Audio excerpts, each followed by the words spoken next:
Good evening. Good evening. How's everybody doing tonight? Sorry, I'm a little bit late. I got a little zit right there. My production assistant, he wanted to take the day off. He did not want to come in for work today.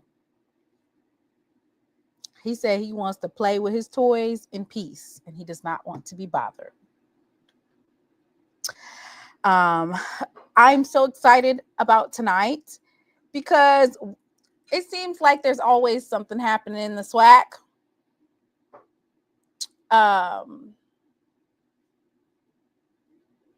You know, it's always something, very much something, always something. And I'm excited to talk about it, or I'm excited to rile up some other folks so that they can talk about it and I can just sit back and giggle and cackle. Mainly Mr. Ford. I want to thank everybody for coming Tuesday night. A special shout out to Wild Wayne Cartwright. He has his own show, Wild Wayne Cartwright, and he also has From the Hill podcast. Of course, they represent Alabama A&M Bulldogs and all things encompassing their athletics department. He's on his job today, honey. Maybe once it gets lights, camera, action. Hey, you want to say hi? Thank you. He bought me my drink, my strawberry lemonade. You want to say hi? I can't see you.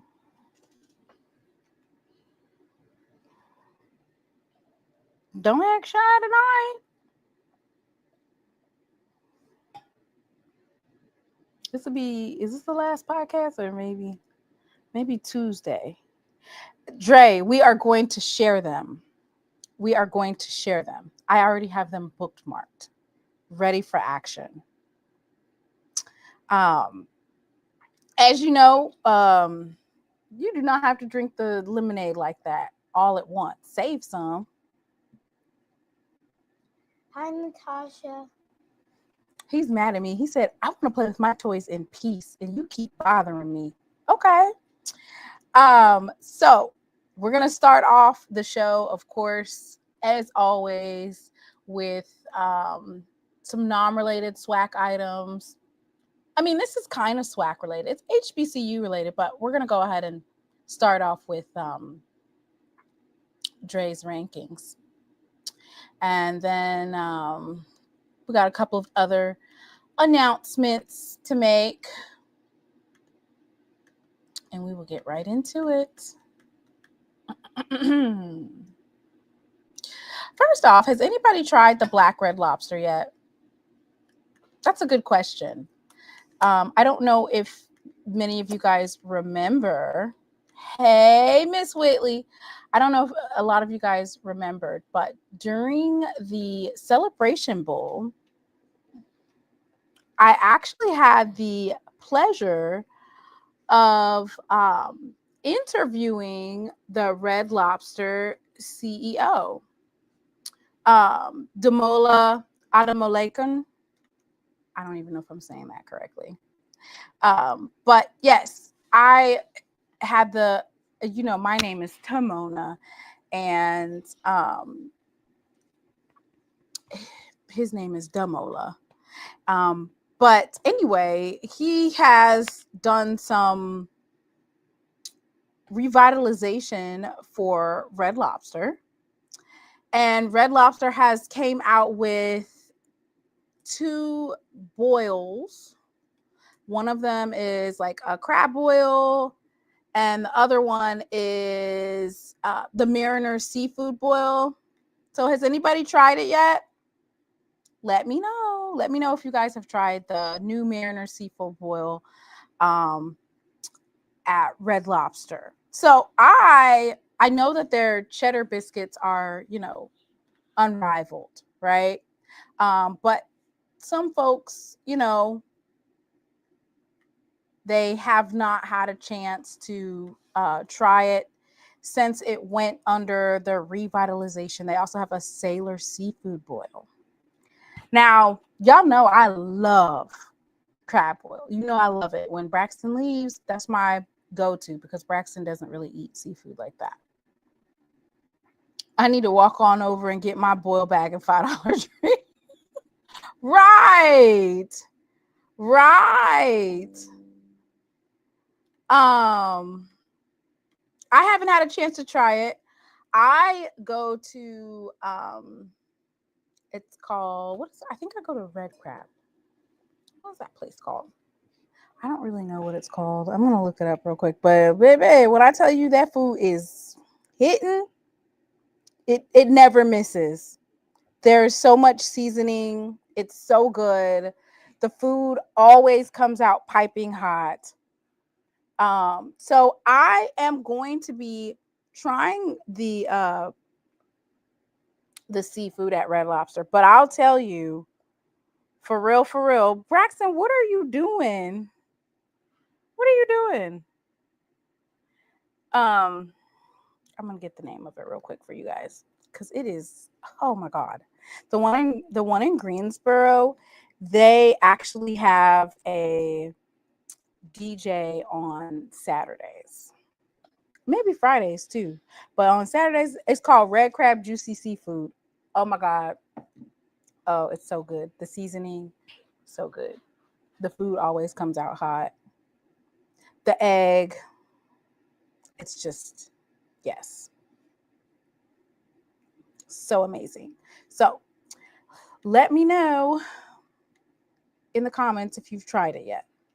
Not the black Red Lobster. Okay, so maybe we need to do a poll on this too. So Dre has released his 2025 HBCU football preseason media day rankings. At number 1, do you want to read it, Braxton? North Carolina at ATT State University. Okay, who's number 2? At Southern Miss Football. Number 3. Big Daddy MF Prairie View. Prairie View. What's that number 4? Florida Valley AMN. Yep, Florida Valley A&M. Number 5. Fisk. 6. ST South Carolina. Facility State. Physicality. It's facility. It could be facility too, though, for real. But physicality. Number 7. Morgan State. Number 8. NC No Pump and Circumstance. Central. AA and M. U. Who's number 10? Coming in rounded off at number 10. Grambling. There you have it, y'all. What y'all think in the chat?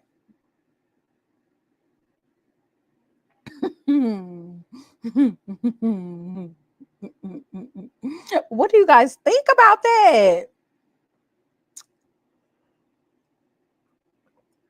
Now, this is preseason, before the media day rankings, before anything, before they announced who is what.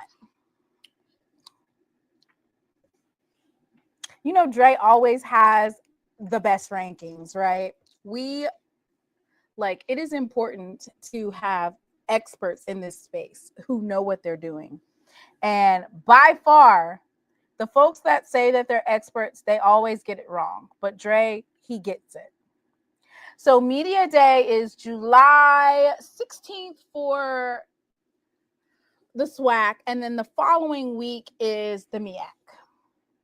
I don't see Colorado on the list. Yeah, once Shador, Shiloh, Cam, Simon Craig, and everybody else that was from Jackson State left Colorado, it was no longer an HBCU, no longer one that wants to be an HBCU. So they're no longer a part of it, Ed. Everybody left from the premises. So Colorado won't be trying to imitate an HBCU any longer. That is why they will no longer get honorable mention. You know, at one point in time, they were trying to be Colorado HBCU, you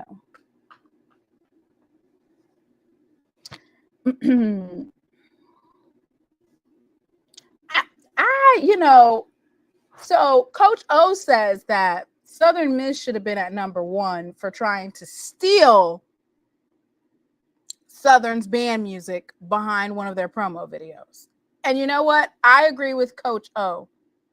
Southern Miss definitely should have been at number 1.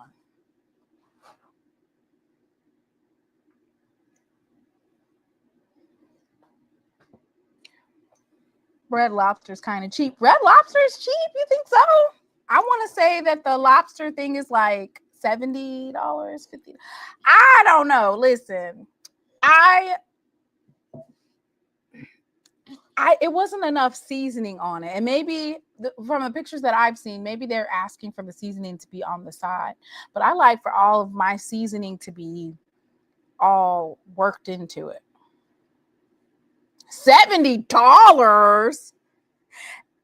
So I don't know. I didn't see any eggs in there. Braxton, don't select that. All right, you can go play now.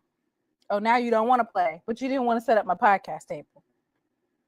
All right, here, get up for a second. Let me get to the next part. What do they say?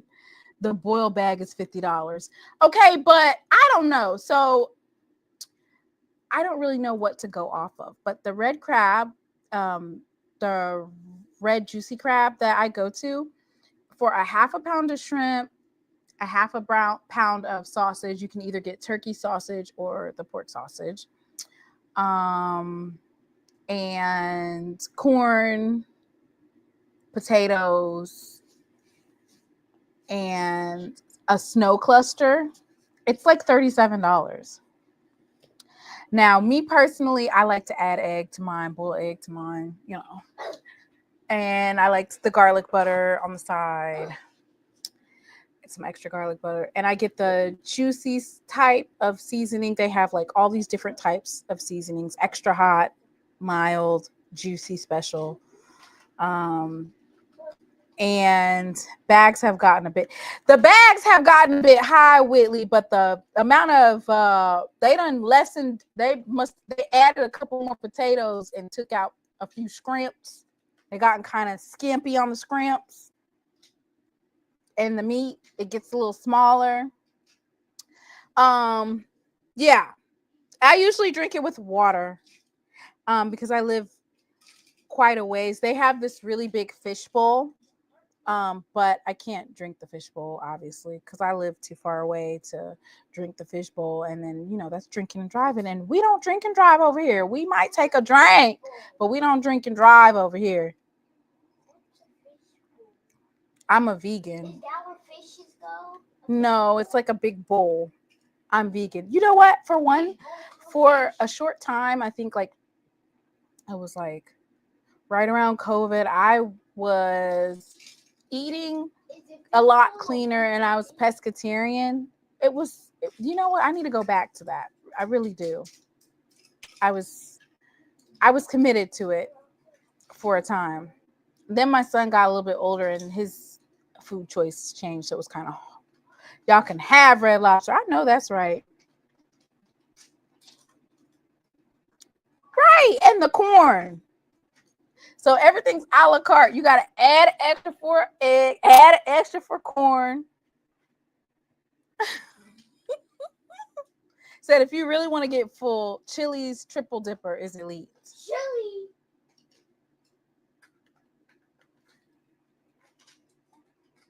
So there we will have it. Let's see what else we're going to bring up tonight. Oh, can you guys answer this? See, I just want to know who. So I want to congratulate, first of all, Texas Southern University and the Ocean of Soul Marching Band. The Baygood Foundation, founded by Houston's own Beyonce, is donating $100,000. Beyonce, when you make that donation, please make sure that you label it specifically for Ocean of Soul. Okay? We don't need any. When you make this donation, it's not unrestricted. Make sure you put Ocean of Soul in the memo line. To Texas Southern University's Ocean of Soul March Band, a force that carries the heartbeat of excellence and achievement. Thank you, Bay Good. All right. Okay, Bay. Okay. So Dre said, congrats to Texas Southern Band for receiving $100,000 from Beyonce and not having to raise $400,000 to perform for. So I want to know who had to raise $400,000 to perform for somebody. All right, I'm going to read this. Texas Southern News. The Baygood Foundation, founded by global music icon and Houston native Beyonce Noel Carter, has awarded a gift of $100,000 to Texas Southern University's Ocean of Soul Marching Band to support the band's musical excellence and academic achievements. Where is God saw my beginning and then he knows the end and he knows in the middle? Where is he at? We are deeply appreciative of the Baygood Foundation for this significant demonstration of its commitment to empowering our student musicians and elevating their form of artistic expression. That's Texas Southern University's President J.W. Crawford III. The grant follows the collaborative Beyonce Bowl 2024 Christmas Day performance during halftime of the Houston Texans Baltimore Ravens football game streamed on Netflix. Over 200 members of the Ocean of Soul took the field with Noel Carter during the iconic performance that marked a powerful celebration for Houston pride and was a master class. So it says that funds from grants will support scholarships for marching band members, recruitment and retention, and enhancements to infrastructure and technology. So that's really good for the Ocean of Soul that they were able to get those funds. Oh, okay. Her concert is in town this weekend. Okay. Beyonce Bowl, y'all. I didn't know who. I was drawing a blank. I ain't stepped in a Red Lobster since 2015 in Hattiesburg. Oh, wow. Hey, Dr. Kanisha. Everybody say, hey, Dr. Kanisha. She's been working. She is a working woman, and she has been working, but she's here tonight.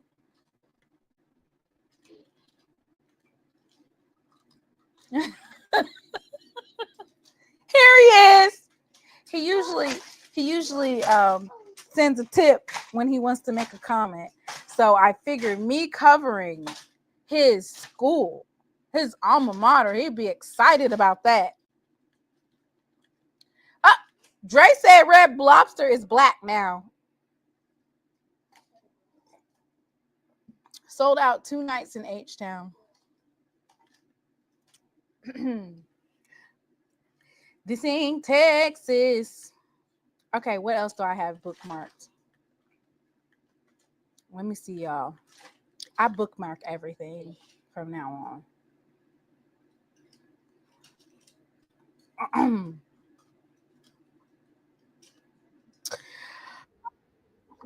So here's what I want to know. I'm not trying to be funny. Maybe I am trying to be a little bit funny, right? Maybe I am trying to be a little bit funny. But do y'all think y'all just gonna walk in the SWAC and just take over? Is that what y'all think? Y'all think the SWAC is some slouch? You think you're gonna just walk up in here and just take over? We got some folks that think that they just finna just walk in our trap and take over our trap. How do you figure you finna just come up in here? You just want to come up in the SWAC and just take over. How do you figure? Mr. Ford early today. I'm glad.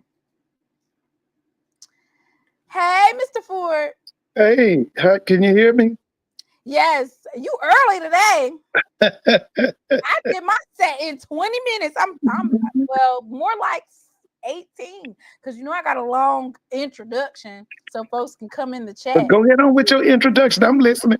And by the way, yeah, the CEO of Red Lobster is a Nigerian. Oh, really? Yeah. Now, do you remember? I don't know if you looked at that, Mr. Ford. Do you remember that I actually interviewed him at the Celebration Bowl? Oh, for real? No, yes, I didn't know that. He was one of the sponsors for the Celebration Bowl. And his name is Damola, and my name is Tamona. So I had the opportunity. It was a surprise type of interview because they didn't give us any type of warning or nothing. They were just like, hey, this is the CEO of Red Lobster. I was like, oh, wow. Oh, really? Yes. Right. So that's on the it was on the Radio Row Day that I had the chance to do that. He came through. Well, good evening, Miss Whitley. You said Dr. Kanisha is on here. Good evening. Kanisha is here tonight. Dr. Kanisha, how you doing? I Ms. told Whitley, her that you'd be asking for her, like, is Dr. Kanisha in here? Got Dr. Kanisha in here. Yeah. Mr. Ford, I'm so glad that you came in. Oh, you want to say hi? Hi. Braxton's already sneaking snacks while I'm on here. He just already got a fruit. Well, you got to do me a favor now. You got a couple of favors you got to do for me. Wait, can you go get me a pen and paper? Lord have mercy. Mr. Ford be giving me questions to ask folks and everything. I need to write this stuff. No, you got to not quit. Yeah, you can write that. You got to do a tribute tonight. Dre said you don't speak to nobody but Whitley and Doc. Hey, everybody.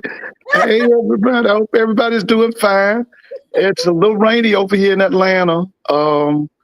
We DeKalb County, they think could have flooding tonight. Oh, wow. It was really hot. It's been hot the last 3 days. Well, it's been hot really the last 5 or 6. Okay, who we doing a tribute to, Mr. Ford? Okay, the first one is, I want you to put his picture up there. Dave Parker died today. Dave Parker was one of my baseball heroes, played for the Pittsburgh Pirates, played for the Oakland Athletics, played for the Cincinnati Reds. He was a native of Cincinnati. Yeah, pull him up. Dave Parker. He was a great baseball player. He took up. Are you familiar with Roberto Clemente? He was an all-time great. Started out with the Dodgers. Branch Rickey and them had him traded to the Pirates. He became one of the greatest Pirates ever. Well, anyway, when Roberto Clemente was killed in a plane crash, he took over for Roberto in right field. There you go. That's him. We lost him today. He was an all-time. He's a Hall of Famer. He's a baseball Hall of Famer. They called him the Cobra. I wish you could pull up some of his highlights. He would always turn out to All-Star games with his throw because he had probably one of the best arms in right field that you wanted to see, and he won a championship. They had a team. You want me to pull up Dave Parker? Yeah, just put up Dave Parker highlights. Pull up Dave Parker highlights. He was on that team. They called the team We Are Family. They won the World Series in 1979. That was a girls group out of Philadelphia. They were called Sister Sledge. They had a song called We Are Family, and the Pirates adopted that. Family. Yeah, there you go. That's right. I got all my sisters with me. That's right. We are family. Yeah. I'm gonna have to sing for them. I'm gonna have to sing for y'all tonight because we not Yeah, that was the Pirates. everybody. That's what they called themselves. We Are Family. But see if you can pull up some Dave Parker highlights. Yeah. He was suffering with Parkinson. He had Parkinson's disease. Yeah.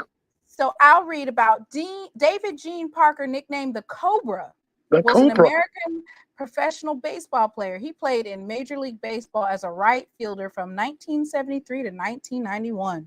Yeah. A 7-time All-Star. No, please don't. Parker won 2 National League batting titles and was the 1978 National League's most valuable player. He is a Calhoun County, Mississippi native. He was from Mississippi? Yes, Calhoun County, Mississippi. I thought he was from Cincinnati. Oh, he was a Mississippi. It says he was born in 1951 in Calhoun County, Mississippi. All right. He was number 39 for the Pittsburgh Pirates, an outfielder. And he joined the Toronto Blue Jays in 1991, Los Angeles Angels. And you said, let me go ahead and see if I can find some of his stats. Yeah, especially his All-Star highlights. He was something else. They called him the Cobra. He had a batting average of .290. He had 2,712 hits, 359 home runs batted in 1,493. Dang, he played for a lot of teams. Oh, he could do it, baby. For the Pittsburgh Pirates for 10 years, from 1973 to 1983. The Cincinnati Reds from 1984 to 1987. Oakland Athletics from 1988 to 1989. Milwaukee Brewers in 1990. California Angels in 91, and the Toronto Blue Jays in 91. 7-time All-Star, 2-time World Series champion, 3-time Golden Glove Awards, 3-time Silver Slugger Award, 2-time National League batting champion, National League RBI leader in 1985. He's in the Pittsburgh Hall of Fame and the Cincinnati Reds Hall of Fame. Yeah, that's incoming member of the National Baseball Hall of Fame. His induction was actually this year. Yeah, I think it was next month. It was going to be in July.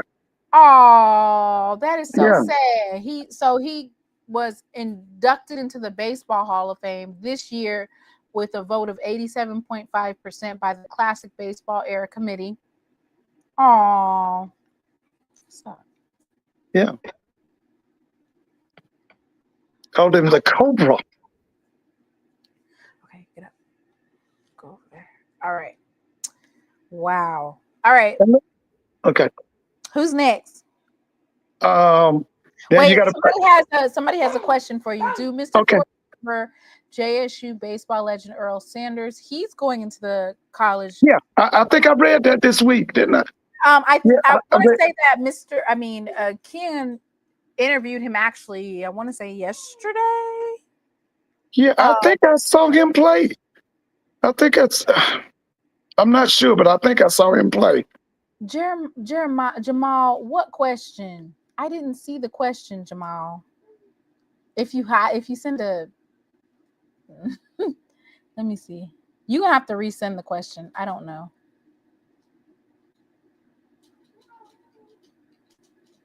It gets my attention because I'm reading on the other page. I didn't see it.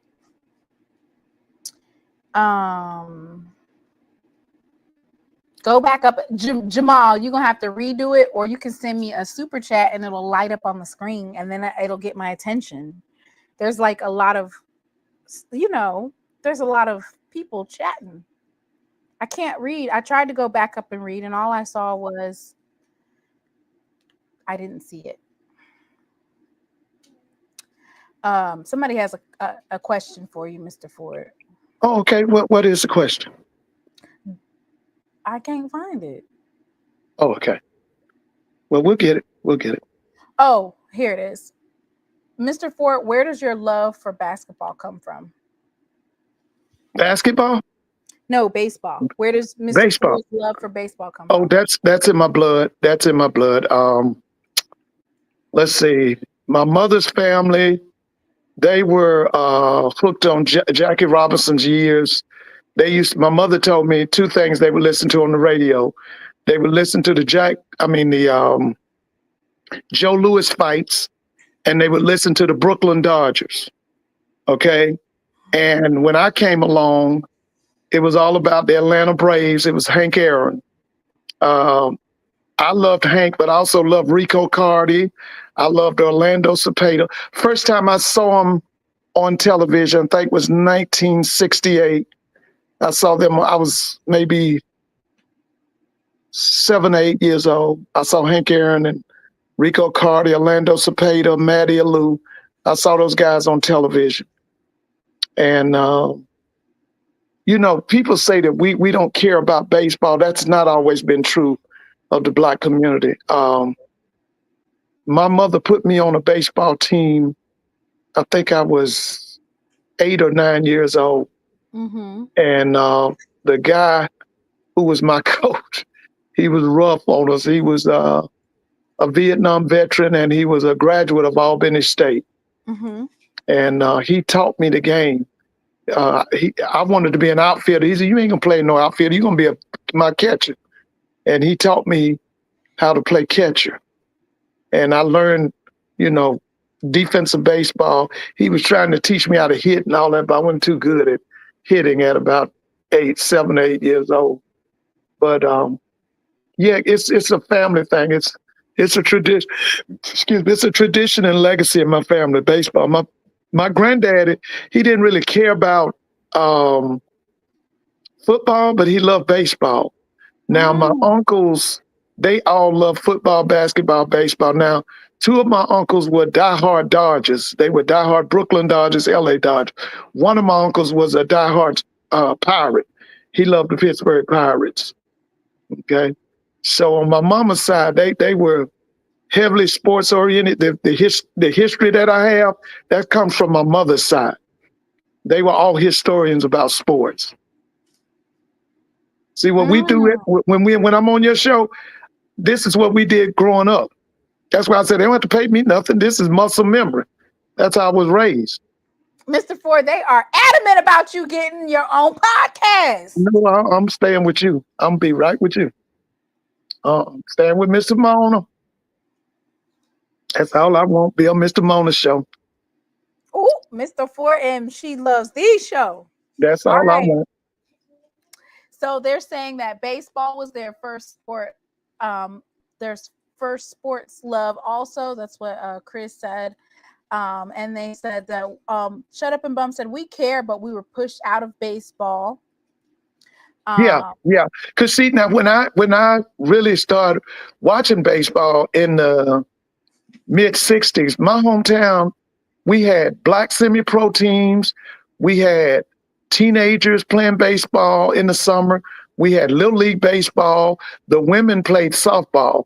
Then coming into the 70s, they kind of decreased the number of black kids who were playing baseball, and they basically made young men, my mother was very upset about it, play softball, okay? Then the high schools in South Georgia, they had like a one black person quota. Most of the high school baseball teams, you know, in South Georgia, they'd have one black person or two black people on the teams after, because we went through something called forced integration after 1970, 71. We had a black high school, we had a black elementary. I went to the black elementary K through 7. And then when I went to the 6th grade, that's when it was quote unquote became integrated. And they phased out the black high school, and they made all the blacks go to the white high school. Mm-hmm. Okay. So when we got over there, they basically wouldn't let blacks play baseball.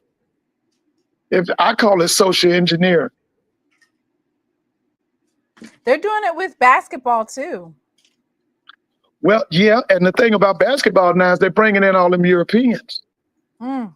Yeah, they're bringing in a lot of Europeans. And the style of play, that's why you don't see nobody posting up no more. You don't see nobody with a mid-range. That's why Oklahoma stood out this year, because they play like they used to play. They played old school basketball. What's his name, SGA? He doesn't just shoot threes. He drives to the glass. He shoots mid-range. He shoots three. He plays like, you know, like they played back in the 60s and 70s. Because right now, everybody stands behind the three-point line.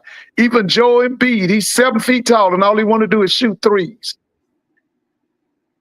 Mm. Now, I got another tribute. I got another tribute. Okay, who's next? Okay, this guy was with the Whispers. His name was Walter. I don't know if you remember the Whispers. They were big when from the 70s and 80s. They were really big. I want you to play one of their songs. It was called Rock Steady. It was Whispers. I think his name was Walter Scott. I'm trying to say, because it's what I may be wrong. Scott. It was Walter Scott. Walter, yeah. Play one of their songs. It was. There you go, y'all. There you go. Play Rock Steady, man. I used to listen. This was mid 80s in the club. And this was before the strip clubs took over, when people used to go to clubs to dance. Wait a minute. Who was going to the strip clubs to go dance, Mr. Ford? No. Strip clubs took over probably late 80s, early 90s. Nobody wanted to dance anymore. They like going to strip clubs and get a lap dance. In the 80s? No, late 80s, yeah. 90s strip clubs took over here in Atlanta. You know, they say that Atlanta supposedly has the best strip clubs in America. Yeah, but play that one was called Rock Steady. Man, we should love that. We should play that. Listen, they put that on in the club. Everybody hit the floor. God help me. All right, Mr. Ford. Uh-huh. Okay. Mr. Ford. All right, you want me to play Rock Steady? Rock Steady, that was the Whispers. Y'all know what that means, right? All right, let me see if I can find it. If it's one thing Mr. Ford is going to do, he's going to ask me to play a song. Oh yeah, that man. Listen. I saw them as a little kid, and the first time I saw them was on Soul Train. I think I was 10 or 11 years old, and when I became an adult, we were still jamming to the Whispers. They were out of California. We loved them guys, the Whispers. Yes, we loved them guys. You loved them? Yeah. All right, let me see if I can get them. Yeah. Yes, the information is up at the top if you would like to make a love offering, because Mr. Ford has got it popping, y'all.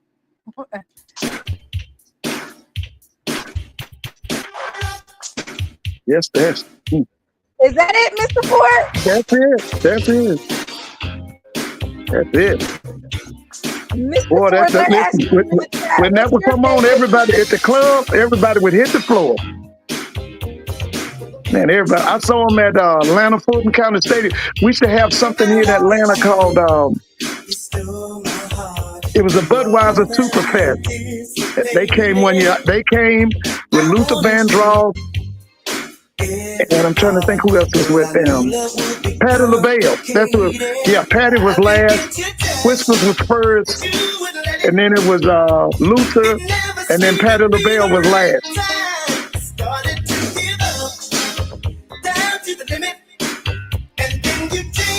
This is the mid-'80s. This is about 85, 86. During the Preseason? Oh, Lord. They were saying that was it.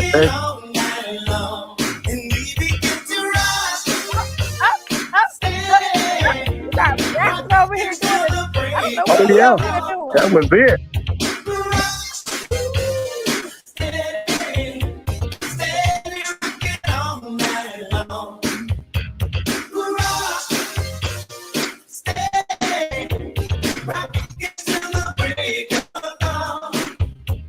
You looked at me, to my surprise.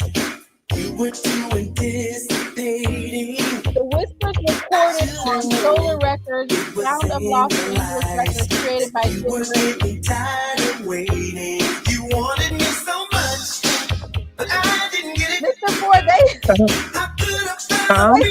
one is your favorite strip club? Pin up or stroking? Okay, what'd you say? Which one is your favorite? Pin up or stroking? Okay, I'll wait till the song goes off because I can't hear it. Okay.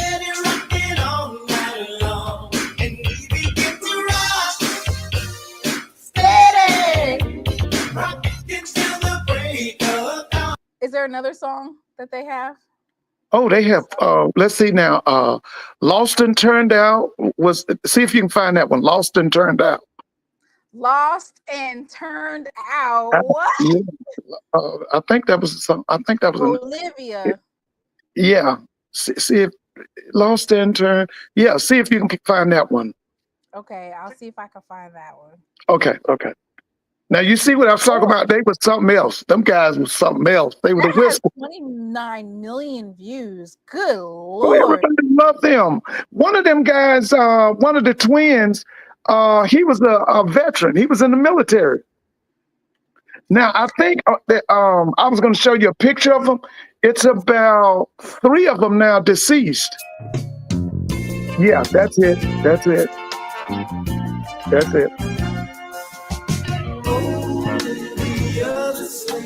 Got distracted on the way to grandmother's house.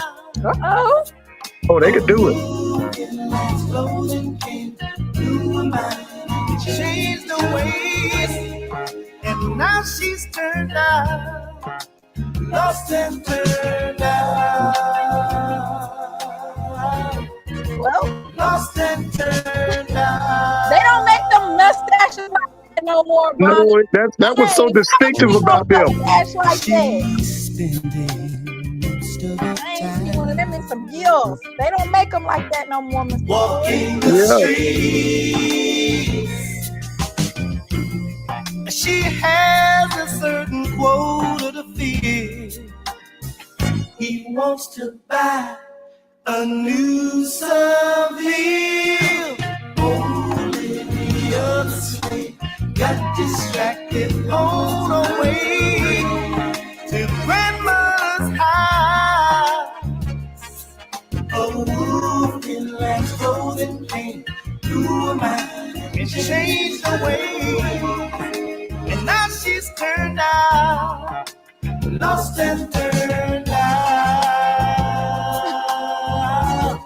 These guys dominated the 80s. They dominated. No, Tony, what is this song about?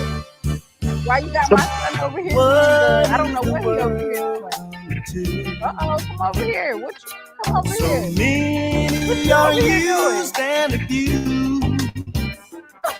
There's over 10 million girls in this world.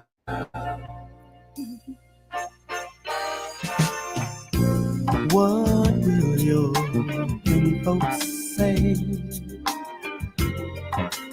Olivia the slave. Olivia got him Must lost. be breaking their hearts in two. Listen.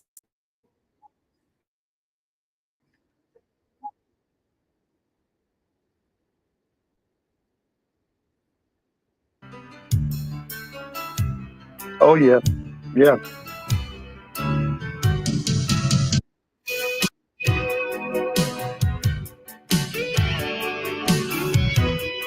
Why he look like that social media influencer? Ooh, Dre, ooh. Can't wait till the sun goes down. I've been wanting to hold She got you. him. Wait a minute, Mr. Boy, what kind of music you got us listening to? Got my son over here doing a hula hoop. I don't know what he over here doing. Every thought that comes into my mind is always centered around you. So glad to know that you're by my side. The Whispers have lost 3 members. Yeah, that's right. The first one was the brother on the. If I had, so I could show you the one. The first one died from cancer. Cloud number 9. Your love is rare and like the finest of wine. It just gets better with time. Said it just gets better with time. Can't stop thinking about you, love. Devil music. Who is calling it devil music? Live for the moments when we touch. Keep on living. Lord. Such a sensation I can't explain. Just wanna tell you how I'm feeling inside. But you got me walking on cloud number 9. Your love is rare and like the finest of wine. Said it just gets better with time. It just keeps on getting better. Yes, it does. Okay.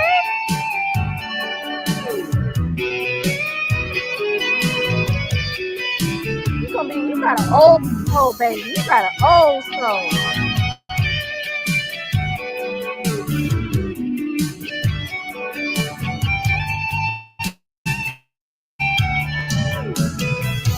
Just wanna tell you, I'm trying to tell you how I feel inside.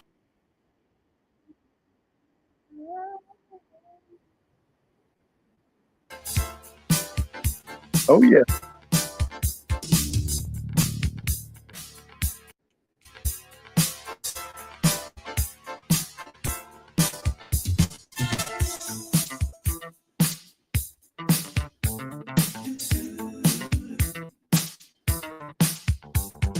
This is when brothers told women how they really felt. Oh yeah. Take notes, Ed, for those white girls you mess with.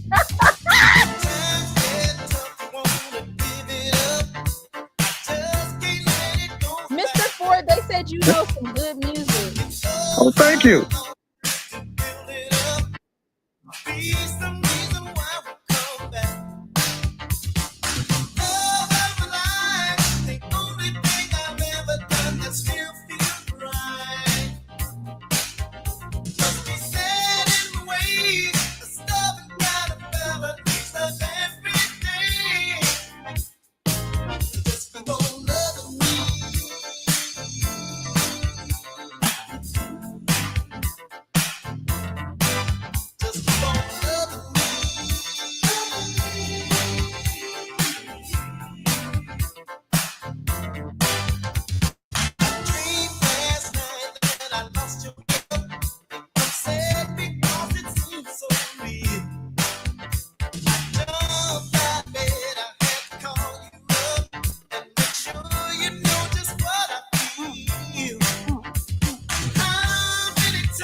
Boy, you gonna sleep good tonight. Okay, get a little bit away from the light. Come over here.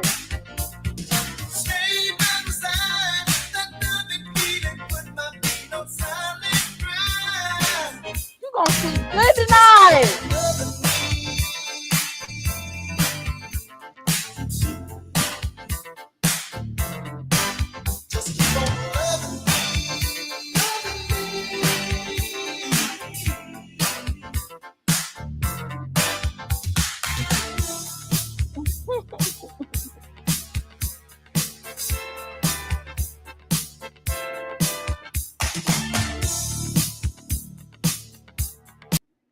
Okay, so I said in the chat that solo record had many artists such as The Whispers, Lakeside, The Deal, Yeah. Shalimar, Climax, Mhm. and others. Oh yeah, that's all 80s music. That was that period when all them groups was coming out of Ohio. You had the Ohio Players, Hey, you had Nadaj. Lakeside, you had a group called Heat Wave. They were out of Ohio. They actually started over in Germany. The guy, it was a white boy writing for Heat Wave. His name was Rod Templeton. Now, Rod Templeton later on would get hooked up with Quincy Jones. Quincy would have him to write music for Michael Jackson. His name was Rod Templeton. He was the writer behind Heat Wave. Heat Wave was something else. Heat Wave had Boogie Nights, and they had a classic slow song that everybody still plays now, 40 years later. Oh, I Thank can't you, think. Mr. Story. I love Heat Wave. Memory Heat Lane. Wave. They were all out of Ohio. You can go back and look at, and then you had another group out of Ohio called Slave. Out of Slave came a guy named Stevie Arrington. Man, it was, oh man. Listen, So that's our tribute to the Whispers, yeah, to the Walter. Whispers and Yeah. Walter Scott. Yeah, that's Walter and them. Okay. Oh, I'm telling you, that club with that music was so big in the club back in the 80s. Oh man. Mm-hmm. Woo.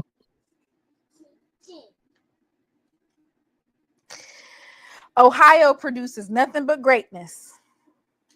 Yeah, I'm telling you, at one time you out of Ohio, you had Lakeside, you had Ohio Players who basically came in. They came in and just took over American music, but they went out quick too. Then you had Heat Wave, what's that? Lakeside, Heat Wave, Slave. All of them people was out of Ohio.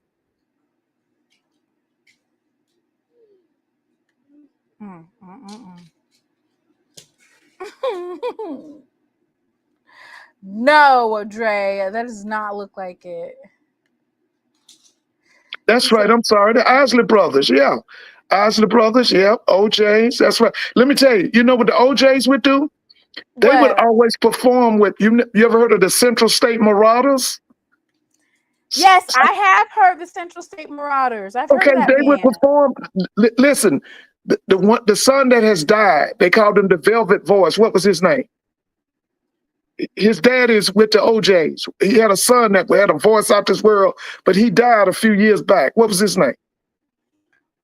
I don't know, Mr. Ford. Yes, you do. He was kind of recent. You heard him. Hey guys, what's the okay. Mr. Ford, wait. You going too fast. There it is, Gerald Levert. That's his name. He said Slave. What is Slave? Slave was a group. Slave was a group. Okay. And the lead singer of Slave was named Stevie Arrington. He eventually went out on his own. Levert, that's right, Gerald Levert. Gerald Levert's daddy is the lead singer. He's in his 80s. He's one of the main singers for the OJs. Them guys used to perform with Central State's band. They would always come and perform with them at halftime. Slave. Okay, so Slave was a group. It's a 70s R&B funk band. Yeah, that's them. Yeah, they were bad. And they was bad. Okay, because you gotta I gotta learn why you over here telling all this good information. I'm learning. Yeah. Slave was something else, man. That guy was named his name was Stevie Arrington. He was the lead singer. Yeah. Oh yeah. Gerald Levert, Eddie Levert, y'all, and they are going ham in the comments, Mr. Ford. Oh yeah, like I said, it was a time they had all of these groups coming out of Ohio. I know I'm missing a lot of them, but I remember that. I remember when them groups were coming out of Ohio. On stage recently. Huh? They said Eddie collapsed on stage recently. I can believe he's in his 80s now. He's in his 80s. Play Slide. Okay, so what is the song by Slide? What is it called? That's it. I think it was Slide. It was by Slide by Slide? No, Slide by if it wasn't by Slave, it was by Stevie Arrington. Oh, okay. Slide Yeah, by it was a Slide. big time song. I remember that. That's Slide was late 70s, late like 78, 79. Mm-hmm. Oh, that was big. Now that's another one was big in the club. Woo. Yeah, that was big. Oh, that's right. Now DeBarge was from Detroit. They were not from Ohio. Now I'm Switch might have been from Ohio because I know one of the DeBarge's brothers was the lead singer. But the DeBarge family was actually out of Detroit. Yep, that's right. You, Brother Hunt, you're right. Slave did Just a Touch of Love. That's right. I ain't gonna bite you. I just want you to hang on. All right. Little, you gonna have to tell me who Wet My is by. Won't you come away? Don't worry, baby, everything's okay.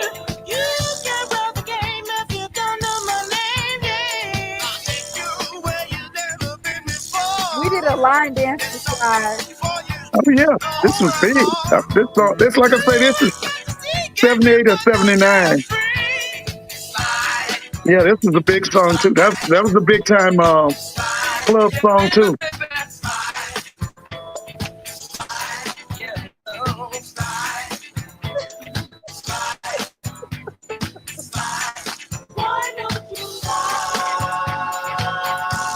Okay, you want to slide? Yeah. Lord.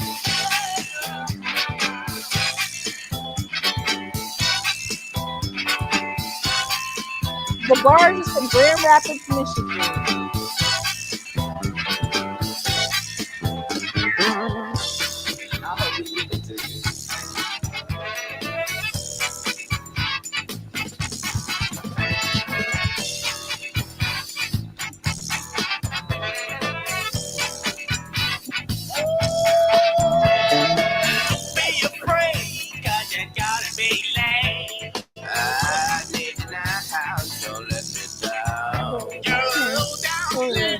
Your game is kind of shaky.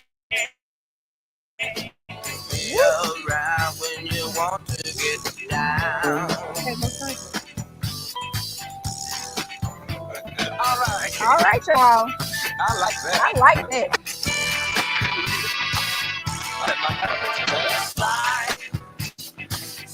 This when the groups had those instruments. Yeah, they were. That's right. And the other things they had was horns. See, it's coming into the 80s. The music industry eliminated horns.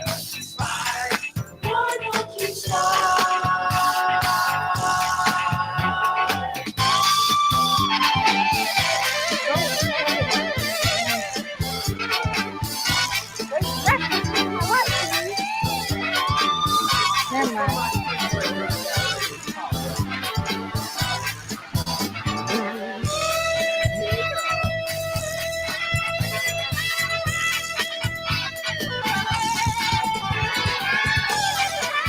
This sounds like cocaine music, Mr. Porter. Huh? And I agree. Jay said it sounded like cocaine music. Yeah, that's about the time it comes on the scene. Because now the 70s, the drug of choice in the 70s was heroin. People would shoot up heroin, snort heroin. Then the late 70s, that's when the cocaine war started. You can't snort heroin. Yeah, you can. I mean, there's many things you can do with heroin. Yeah. Heroin was a choice in the late 60s and 70s. Everything was heroin. Okay, coming into the late. You can snort heroin. That must be back in the day heroin where it was pure because. Yeah, they smoked it. They freebased it. They freebased cocaine and heroin. That's what Sly Stone them was. They were strung out on freebasing heroin and cocaine. Now, crack came in the early 80s. I remember the first time somebody described crack for us was Minister Farrakhan. I'm so surprised that they just figured out, okay, so if I take this cocaine, like you had to been like a slick scientist, right? Because they were cutting the cocaine down and diluting it basically with baking soda.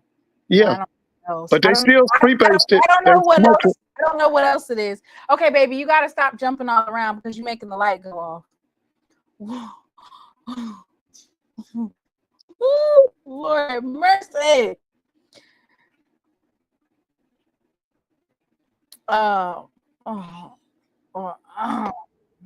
So this is. And by the way, I heard you talking about Beyonce giving Texas Southern $100,000.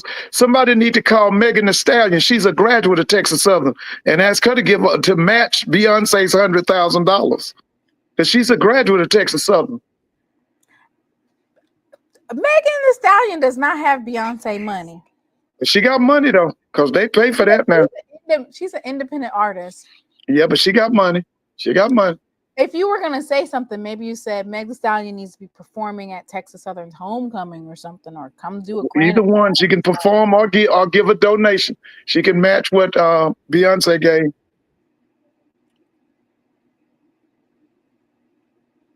Lord have mercy. I didn't know that you could do that with Heron. I always thought it was injected. No. Watching No, you could do a whole lot of different things. No.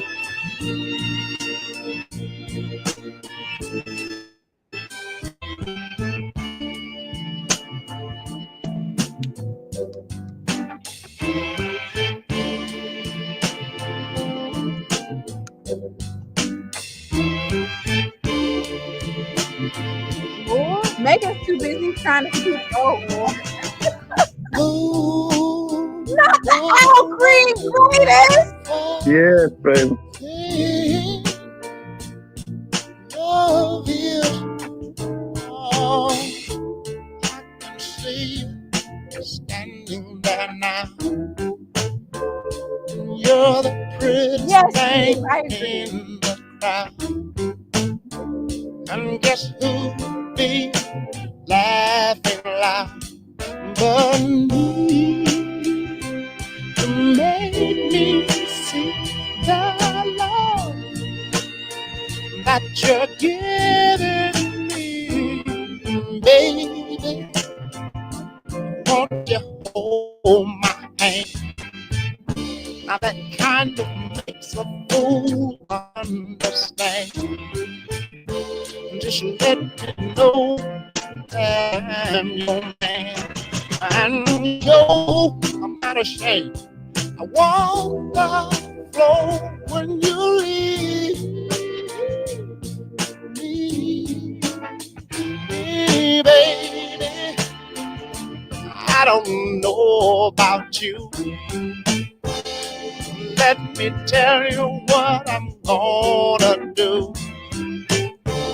I'm gonna try to make my dreams come true with you.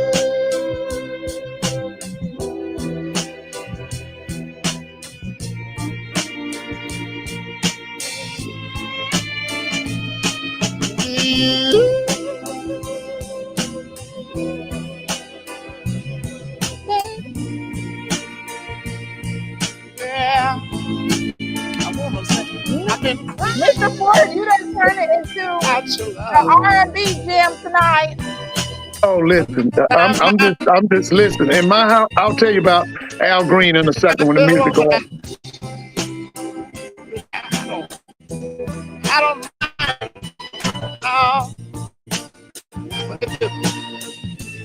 Just let me say it again. I've been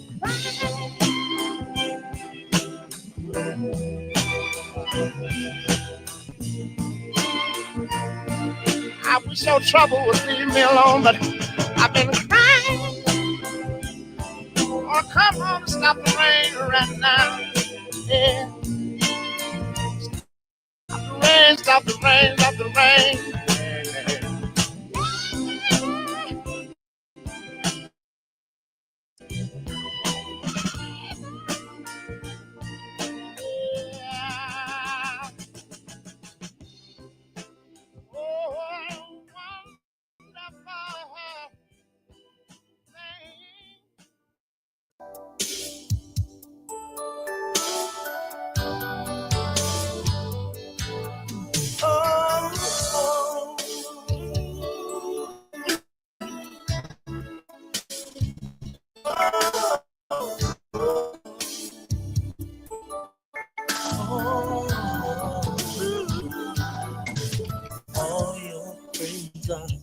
you should have a fancy car, diamond ring. Girl, you know all good things come in time. Girl, you know I do just about anything. See you smile on your face. Don't let your friends go messing with your mind.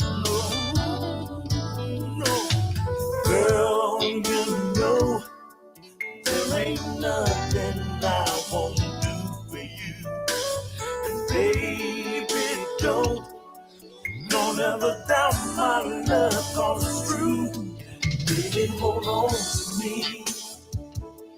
See, I'm a special kind. Man, that is hard to find. Told you 1,000 times. Baby, hold on to me. Oh, baby, hold on to me. See, I'm a special kind. Man, that is hard to find. Told you 1,000 times. Baby, hold on. Baby, hold on. Girl, was not there when he made you cry. And who was there to comfort you when he said bye, bye, bye, bye, baby? Girl, I give you my time. Here is my money. All of my money. Oh, you'll be so sorry, baby, if we were to ever part. And girl,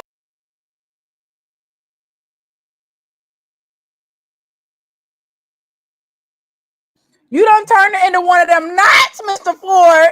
Listen, I was going to tell you from 1971 with Let's Stay Together until that lady burned him in 74, 75. In my house, in my mom and dad played Al Green every Friday and Saturday night. We listened to him from 19.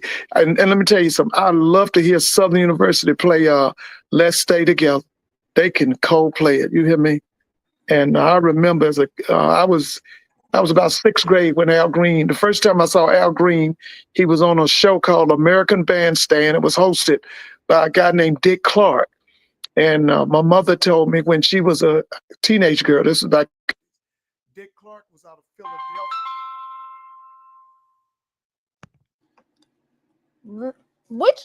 You know what, Mr. Ford? You done turned it into one of them nights. You done turned it into one of them nights. Yeah. All right. So while the donations have slowed down, I wanted to bring this breaking news to you because you were the first one to break the news on Tuesday. Mm-hmm.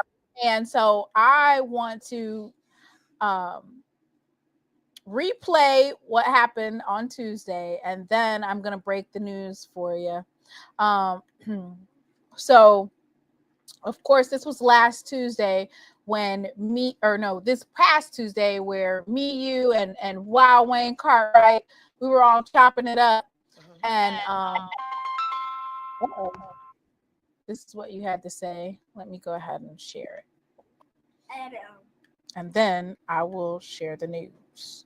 Braxton, I've asked you probably about 5 times not to walk over here because you'll step on the thing.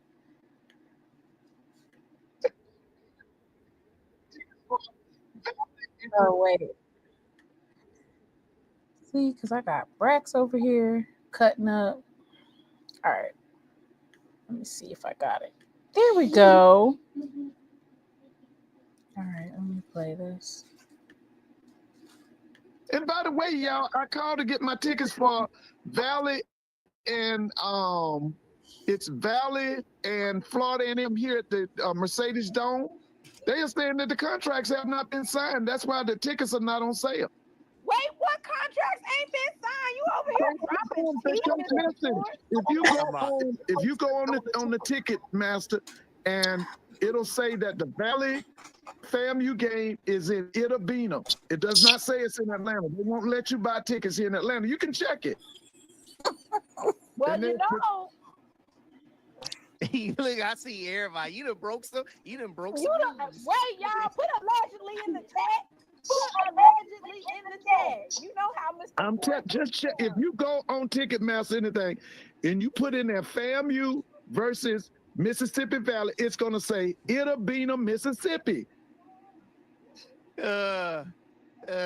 Said Brass, I'm with you, bro. PV did beat FAMU before Valley did. I'm just laughing, man. He bringing this stuff up, man. Them folks going crazy. I see no allegedly. Yes. Allegedly, the contract haven't been signed. Yeah, they say the contracts haven't been signed. Too busy at the casino playing bango. Said between sticky fingers and wigs, they got too much going on to focus on the game. Whitley, stop, man. Miss Whitley, you got jokes. Whitley, you got jokes, Miss Whitley. Whitley, stop. You're making my stomach hurt over here in Ohio. You're making my stomach hurt.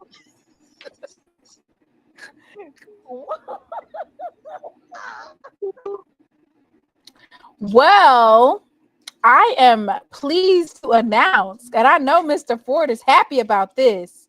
It is official. Blow the referee whistle, and you know they like to blow the whistle in the SWAC. The Mississippi Valley State football just released a press release by MVSU Sports information, and they said it's official. We will see you in Atlanta. So the Delta Devils to meet Rattlers in Atlanta. Valley, make America great again. Valley and make America great again. FAMU will clash in the Mercedes-Benz Stadium, Mr. Ford. It's official. Okay, all right. So this was released yesterday. Okay. Have moved to Atlanta October 4th at 4 p.m. Just released. Okay. NBA Athletics is proud to announce that our 2025 football clash with Florida A&M University, originally scheduled to be played at Rice-Totten Stadium in Ida Bena, will now take place at Atlanta's iconic Mercedes-Benz Stadium. The significant move comes in the wake of last season's dramatic showdown at Bragg Memorial Stadium in Tallahassee, where the Delta Devils triumphed over the Rattlers by a score of 24-21, ending FAMU's historic 23-game home winning streak. 23-game home winning streak. The upset was fueled by dynamic performances from quarterback Tygerian Williams and receiver Nathan Rembert, with the Delta Devils takeover defense forcing 3 crucial fumbles. In addition, this season marks a new era for Valley football as Terrell Buckley takes the helm as head coach. Following his appointment on January 21st, 2025, Buckley brings a renewed energy and vision for the program as they prepare to build upon last year's momentum. It will take place at 4 p.m. October 4th, Mercedes-Benz Stadium. Ticketing, hospitality packages, and game day activation plans will be released in the coming weeks. The university encourages fans to stay tuned to the MVSU Athletics website and social media channels for updates. So, Mr. Ford, you know, you broke that news on Tuesday. Folks was in an uproar. Like, I know they hadn't signed a contract. Okay. And so, you know, I don't know whether or not I believe, I would like to think that Mr. Ford moves the needle in the SWAC, right? You put a little bit of fire behind, you put some fire behind their behinds, because it wasn't even a couple days later that they made the official announcement after you said it. Well. Oh, Unc says your program is in shambles. The Valley is your main opponent of the season. Who said that? Our SWAC historian Oren G. He said your program is in shambles. The Valley is your main opponent of the season. Did he lie? Huh? Man, they got some big games. You know, they got The big bad Braves coming in for homecoming. They got Alabama State coming, and I think in September. They got Jackson State the first week in November. They got they got some big games now. They got some big ones. They not playing. Yeah. I'm hoping that a big crowd will come here to see Valley and FAMU. I'm hoping for a big crowd. Thank you, Mr. Barnes. Yeah, like listen. Over or under for 25,000 fans for the FAMU versus Valley game. I'm gonna say over. Yeah, I think it'll be. I hope it's over. I would love to see a crowd of at least 40,000. 40,000. Yeah, they can do it. Yeah, with them too. Cause see, what you got is you got all these SWAC people here. Hopefully, they'll come out. They got their own games to go to too, though, Mr. Ford. I mean, I get it.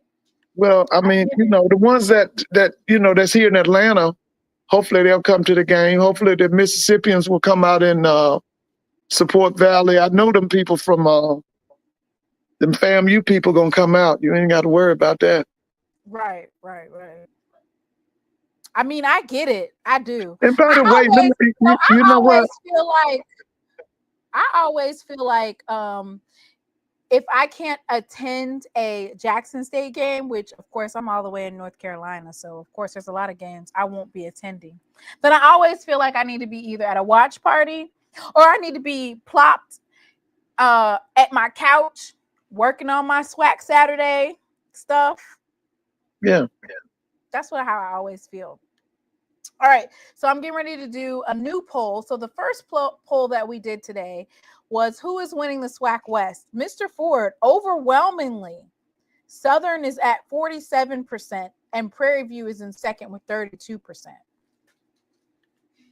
Oh, they think Southern gonna take it. They think Southern gonna take it. So now I'm gonna do will the FAMU versus Valley be 25,000 in attendance? Over or under? First of all, I know for a fact they can definitely get over 25,000. That shouldn't be a problem. Jaguars. Winning. Dre said that winning the West is not Southern's problem. They don't have a problem with winning the SWAC West. It's winning the actual SWAC championship. Uh-oh, y'all. Mr. Ford dropped off. Southern has one SWAC championship this century. Damn. The former coach of Mississippi Valley State University is on staff at the University of Memphis. See, before we started our, which I don't mind at all. I love listening to some oldies but goodies.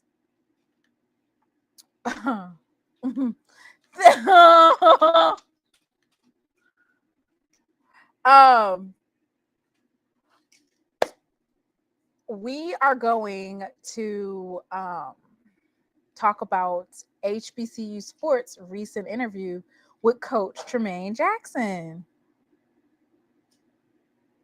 Ooh. They said that FAMU's already in Atlanta. Atlanta.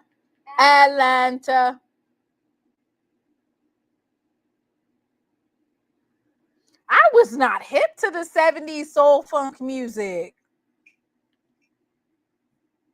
Oh, Unc said that Southern University fans are Delusional.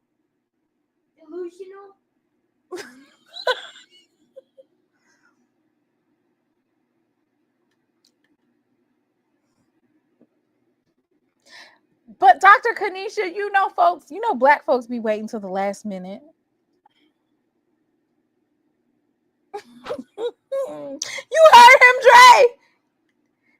Braxton, what's the Lulu mean? Delusional. I dropped it, Mr. Ford.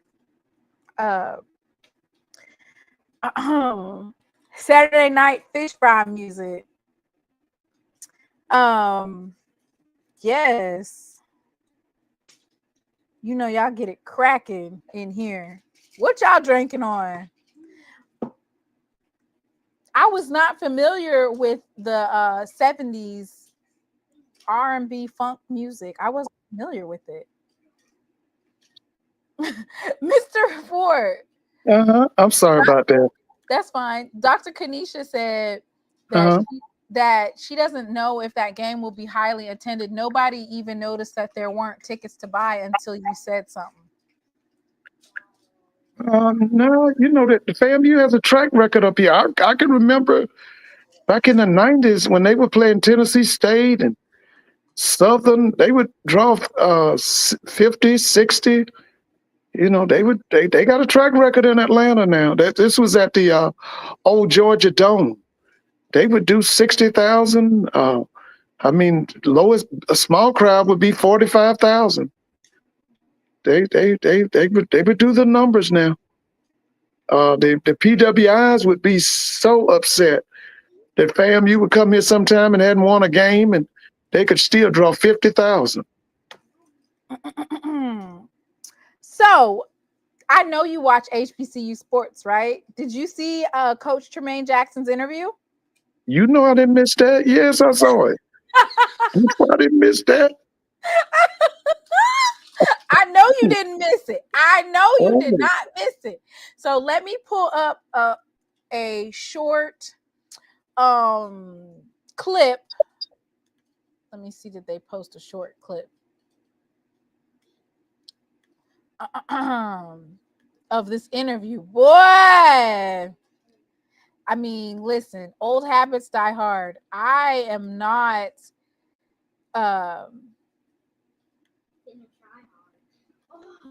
let me see if I can pull this up. Okay, so I'm just going to pull up some clips that were posted by HBCU Sports of their recent interview with Coach Tremaine Jackson of Prairie View A&M, and I want your response because, of course, we know you are very high on Coach Tremaine Jackson and their new program. And yeah, you know, it's been the talk because, baby, it's a lot of talk in the SWAC. That's yes, what it makes is, it baby. great. Yes, That's it what is. makes it great. Yes. Let me see. If we didn't achieve the level of success in year one that people think we should all of a sudden, my answer would be we'd only be what you're accustomed to. Ooh. We'd only be normal. Oh, So don't get mad and say he was talking big talk. If we don't achieve something in year one that they think we should, I would say there's a link on our website where you can donate and help us achieve it in year two. If we didn't, so basically what level he's of saying, success in like, year one, why are y'all so pressed that we are saying that we getting ready to take over the SWAC? If we don't, it's not going to be like it's anything. That's what, you know, I guess he's saying that's what Prairie View is used to, being mediocre or not winning the SWAC, right? Yeah.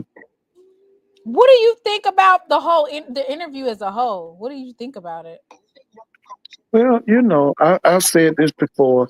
I think his coming to Prairie View is like Billy Joe coming to Florida A&M. I don't think he's bragging. I think that he has a track. You know, we just talked about it. He has a track record. What he's saying in that interview is he wants to be one of the top 10 FCS programs in America. In the country. Yeah, yes. in the country. And the other thing he's saying is that he wants to be the top FCS program in Texas.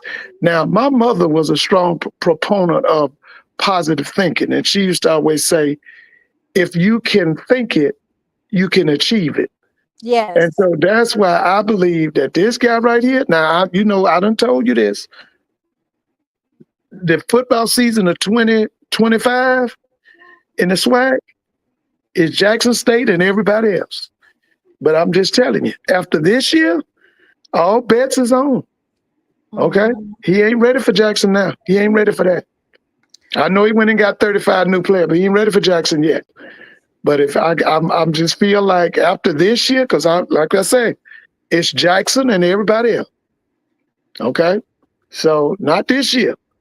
But he's saying that he wants to, what he's trying to say is he wants to fight Jackson. He wants to fight Jackson in that SWAC championship. Everybody wants to fight the big dog. Everybody wants to take fight down. Jackson now. But in the that's what words, he's saying. That's what he's talking about.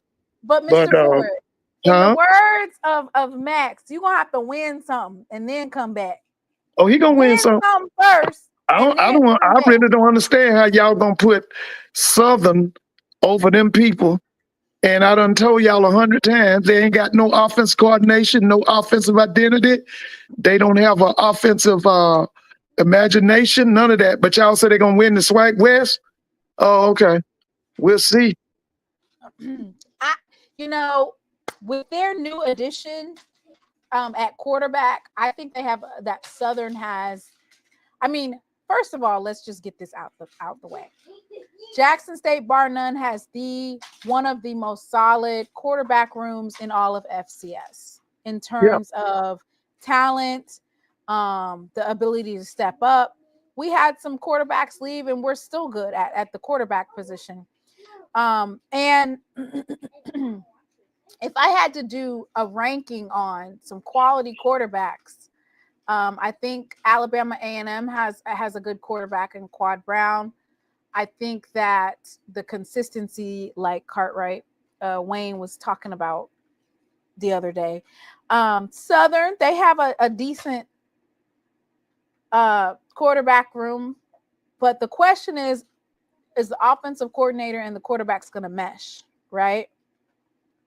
Well, I like Jalen, but the best quarterback is that kid that went to Valley. His name escapes from right now, but that's the best quarterback. To Jarian Williams, who is it? He's coming to Southern from a junior college, but originally he went to Valley. Who was that? Somebody in there. What's that kid's name? What's that other kid's name at Southern? He was originally at Valley. Yes, please let me know. Jamari Jones. Yeah, he all around. He's the best quarterback. He's coming from 2 junior colleges. So we have a what I'm saying is they have Dr. Kanisha said offensive coordinator is a trigger word for her. Listen, baby, it's one of the things you got to have in football now. Because, baby, let me tell you something. You have to have a quarterback, to but you also have to have an offensive coordinator. And yes, I think you do. what's most important about offensive coordinators is, and that's one of the things that Rip Kirk, which is our quarterback coach, and Coach TC Taylor, I feel like they do well is instead of trying to install an offense and making the quarterback work, I feel like they create their offense around their quarterbacks. Yeah. See, there's sometimes offensive coordinators try to run an offense and they don't have the personnel to fit it. And I feel like that happened at Grambling this past season. Southern struggled with it a little bit, you know what I'm saying? But a little bit. You said a little bit. Listen, the past Bayou Classic 2024 was one of the worst Bayou and one of the dullest Bayou Classics I've ever seen in my life. In your life, Mr. Ford? In my life. In all the Bayou Classics? All the Bayou Classics I've witnessed. It was one of the worst, especially offensively. So, I feel like FAMU had a decent quarterback. They had a really good quarterback, right? Oh yeah, you're talking about that. You're talking about that kid from Miami. What was missing for FAMU? Defense, they didn't have no defense. Oh. They have no defense and no coordination. I told you when I went over there to see them play Norfolk, I told you, I said, Willie gone, and so is Smitty Rock. Willie was gone, and Smitty Rock was gone too. He gone, Willie. He gone, baby. What was he soft? Were they soft in the middle, Mr. Ford? Yes, they were. Soft But now here, I'm waiting because I heard that they not like that no more, from what I hear. But you know, Cozy's gonna be the DC this year. He gonna call the plays, and he went and got the guy from UAB as his DC. But Cozy's gonna call the shots. He's gonna call the shots on defense. Now they said that Cozy and FAMU over there has a top 5 recruiting class this season. So we have Prairie View and FAMU have some top recruiting classes this season. So, and you know, when I say that, I'm just like, okay, that's what's up. That means that the SWAC getting better, right, Mr. Ford? They know they got to get them players. The SWAC is getting better. That's why Southern's not going to do what y'all think they're going to do, because the SWAC is better. I told y'all, it was a time you could get away with people like Mark Fredericks and then win, you know, SWAC West and all that. No, can't do that no more. It's quality people in the SWAC as far as coaching is concerned. We getting players every day. Now, the only thing about these players is that we got to have coaches and systems and ADs and administrators that can develop these guys, because we getting players. We getting players all around.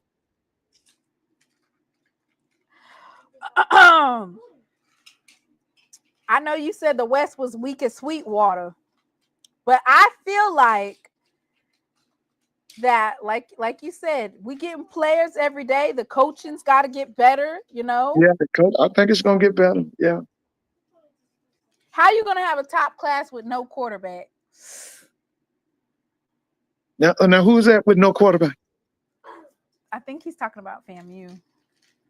Man, they done brought in 5 quarterbacks since January.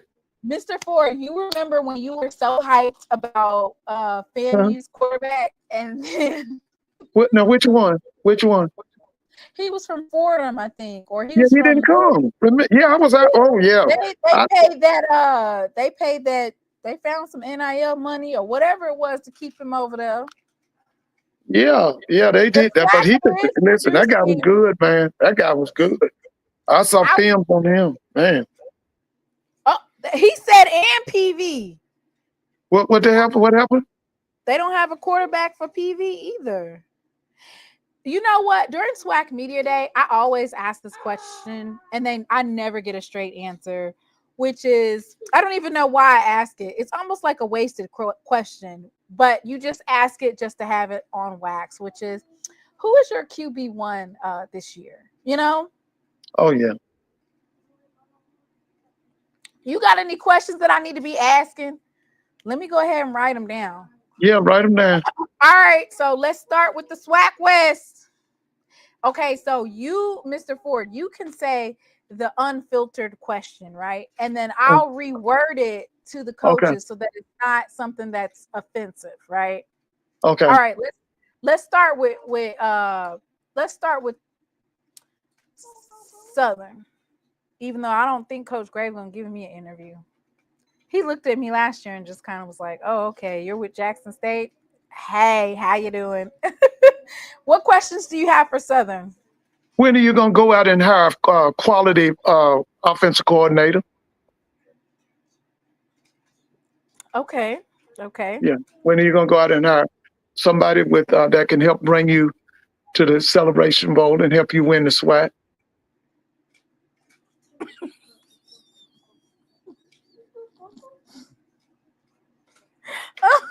Oh, God, have mercy. Have mercy on me. Can you imagine if I ask any coach, when are they going to hire a quality anything? Yeah. Yeah, when you going to do that? Because if you don't, listen, them people at Southern, I've said this to you many times, those people are impatient. See, now let me tell you how Southern is. Instead of telling him to get rid of Mark, they'll get rid of him. That's Southern. That's how they operate down there in Baton Rouge. I've been watching Southern for almost 40 years. That's how they operate now.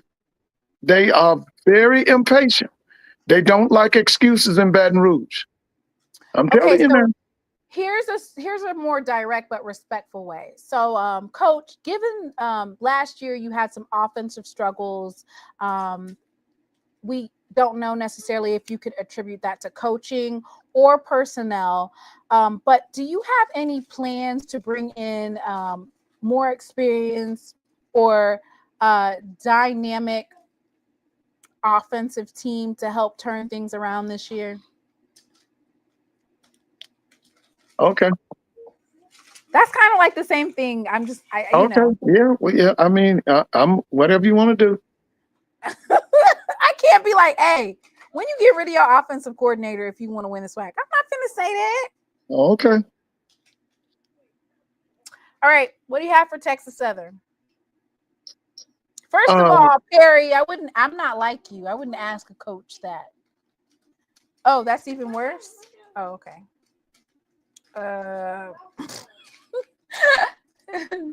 Jamal said that's worse. What type of offense do you plan on running this year? All right, what's for Texas Southern, Mr. Ford? Texas Southern is a quiet beast. They shocked us last year. What do you guys have in the bag to this year? Because they were quiet. Texas Southern's biggest issue right now is not on the field. It's off the field. It's about what they're going to do about that. That athletic director position. Mr. Ford, we're not asking no questions about athletic directors. That's their biggest issue right now. Because see, I'm gonna tell you something. You can't be a big time SWAC team and you don't have an athletic director. I tell everybody, one of the reasons Jackson is one of the top FCS programs football wise is because y'all got Boy Wonder, Ashley Robinson. That's one of the main reasons y'all program went from. Remember when y'all had Harold Jackson in, when it was a joke down there in Jackson? Okay, remember that? And now y'all got Boy Wonder, Ashley Robinson. Athletic director, AD, Vice president of athletics. These are all words that are off limits for the entire, you know what? I'll be lucky if I get a confirmation that I'm allowed to even go to a SWAC No, the meeting. commissioner likes you. The commissioner likes you. I cannot. He always gives you an interview, and you are able to ask him anything you want to ask him. He likes you. You are moving, shaking the SWAC. Okay, so yeah, they like you. Okay, so what question do you have that's football related? It's definitely has to be the quarterback situation. I would like to know for them to talk about the quarterback room in case, say, the quarterback one, QB one goes down. Tell us about QB 2 and 3, or QB 4. So I would like to ask. So this is what I would like to ask. Last year during Coach Dishman's weekly coaching calls, he discussed that they don't have any starters in terms of it's week to week. They don't have a QB1 set in stone. They don't have starters that are set in stone. You have to earn it every week in practice. So what I would like to know is he still utilizing or implementing that type of strategy where you don't have players that are set in stone in their spots every week? Well, we'll just ask him to talk about the quarterback room, because that's what I'd like to know. That's my biggest question about Prairie View is the quarterback room. Because I've told you, I think if they have a really outstanding quarterback, they go to a super team status. I think they'll be outstanding, but I think if they have a really good quarterback, they'll be super team. I mean, especially with the game that they won versus Prairie View out the gate, they shut it down real quick. I mean, of course they have a new team, but in terms of all that talk that they had last year, which was PV versus everything, he's louder this year, real loud. But last year, the same type of talk was happening. They shut them down really, really quick. And just an FYI to that, the SWAC Media Day, in the event that I'm approved to go to SWAC Media Day, that particular chat will be members only. I'm thinking that it'll be the supporter level. I haven't decided if it's supporter or the starter, but in order to engage in that chat during SWAC Media Day, you will have to be a member. And that's just because of what happened last year. Okay. That's what happened. So I dropped the link to that. You could join that membership. You can join today if you would like to. It's for 1 month. So, click the link and join so that you will be able to partake in the SWAC Media Day members. It's not a members only live. It's a membership chat. So you have to be a member in order to be in the chat. Dre, I was ignoring the chat. The different people read the chat. They read the chat, Dre. That's why. They actually read the chat. Anyway, Mr. Ford. So, okay, what about Prairie View? Definitely the QB room. I want to know, He's not getting ready to tell you. He said in the interview. Well, I just like for him to discuss his quarterback room. Just tell us, But how many quarterbacks will he be traveling? Taking around, and then just tell us something about him. So, Mr. Ford, that's a wasted question because at the HBCU Sports interview, he literally said, "I don't release my roster," which is really he did say that. You're right. He did say. I don't release my roster to the media. They won't really even know anything until day one of gameplay is when I'll release my roster. I was like, wait a minute. So folks ain't gonna know nothing about your whole team. Prairie View, like it is in the dark what the final roster is going to be. No one will know until, he said, basically game one. So the questions that you have to ask him are not like, unless we're asking about the 2 attendees that he brings with him, they're not roster specific. Yeah, I can understand that. I can understand. So that'll be a wasted question if I ask him who his quarterback is. No, I would just like for him to talk about. I know he's not going to do it. I would just like to talk. I want him to sing Atlanta. Do you think he'll do it? Yeah, you probably do.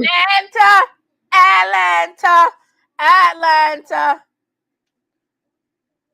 Okay, go ahead. Oh yeah, I can believe that. He actually answered a lot of questions. Thank you, Dr. Kanisha. He actually answered a lot of questions about like how he sets up his program. They got all the answers. I think he's legit. I think the guy's legit. I really do. Pass more or one more, or are they going to have a balanced offense? One thing that I like about Coach TC is whatever the game calls for, that's what he does. So if he's getting against a defense that is able to get some pass rush or basically, then okay, let's run the ball down your throats. Or if it's a team that they're able to stop the run, okay, well, let's pass more. I love that about it. Balanced offense.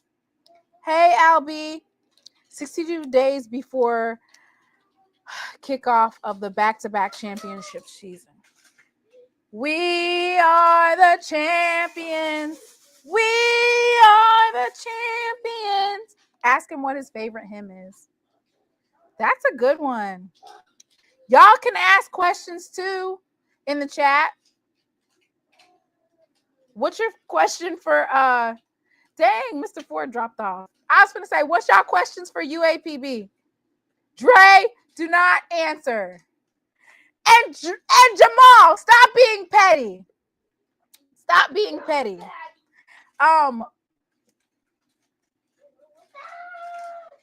Mr. Ford, what question do you have for UAPB? Dre, do not ask a question. Huh? I said, what is your question for UAPB? I would definitely like to know if they're gonna make Texas like their top recruiting spot. You know, are they gonna recruit Houston, Dallas, the Texas area?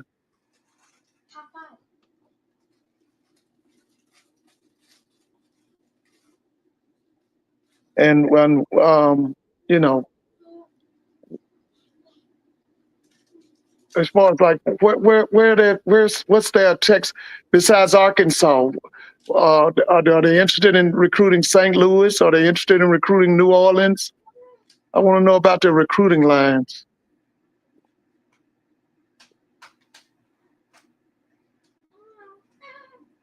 Okay, Alcorn. Do you want to know if they were, do you want to know if they were able to get their those players in that they said? What do you say? Two sizes too small. What you say? 3 inches too short and 28 pounds too 3 inches too short and 28 pounds too light at every position. All questions on at Alcorn is offensive. You don't have to worry about that defense. They're gonna play defense. It's about offense coordination. It's about the quarterback position, the offensive line. That's, it's all things offense. Because you don't have to worry. Coach Thomas will have that defense right. Coach Jackson said they got to check in before they come to Texas recruiting around his parts. Yeah, but listen, it's 30 million people in Texas. It's enough folks down there for everybody in the country. Mr. Ford, who you said was missing? They need to send out a APB out for him. G.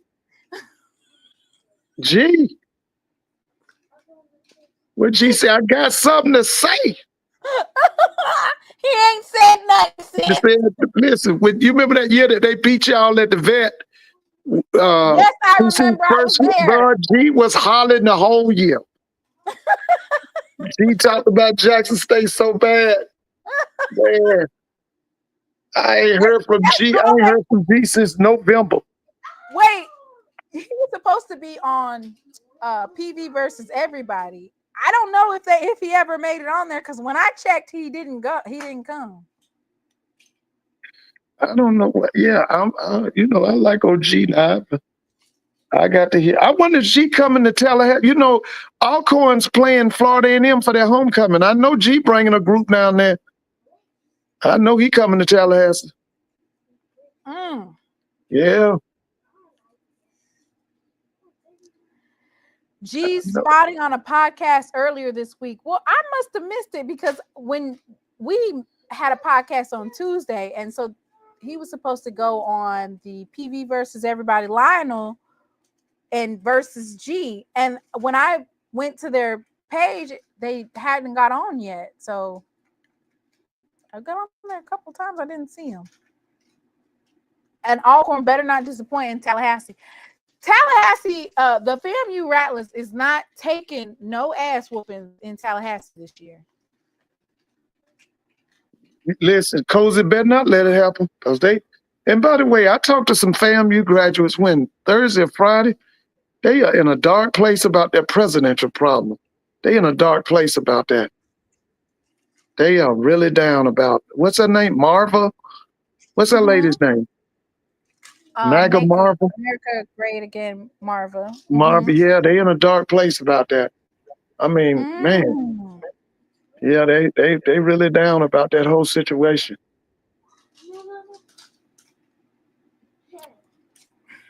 Well, we don't have one right now, so we just have our interim president. So now, who's your interim? Who's your interim? Dr. Denise. Yeah, Brinkley. Gregory Jones. Gregory, that's right, Gregory. Yeah, okay.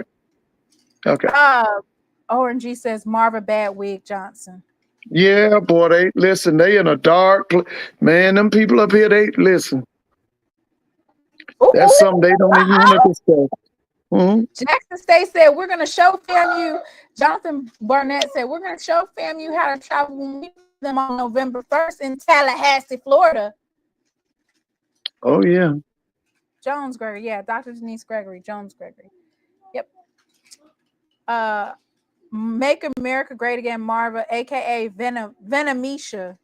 Jay White calling her Venemisha.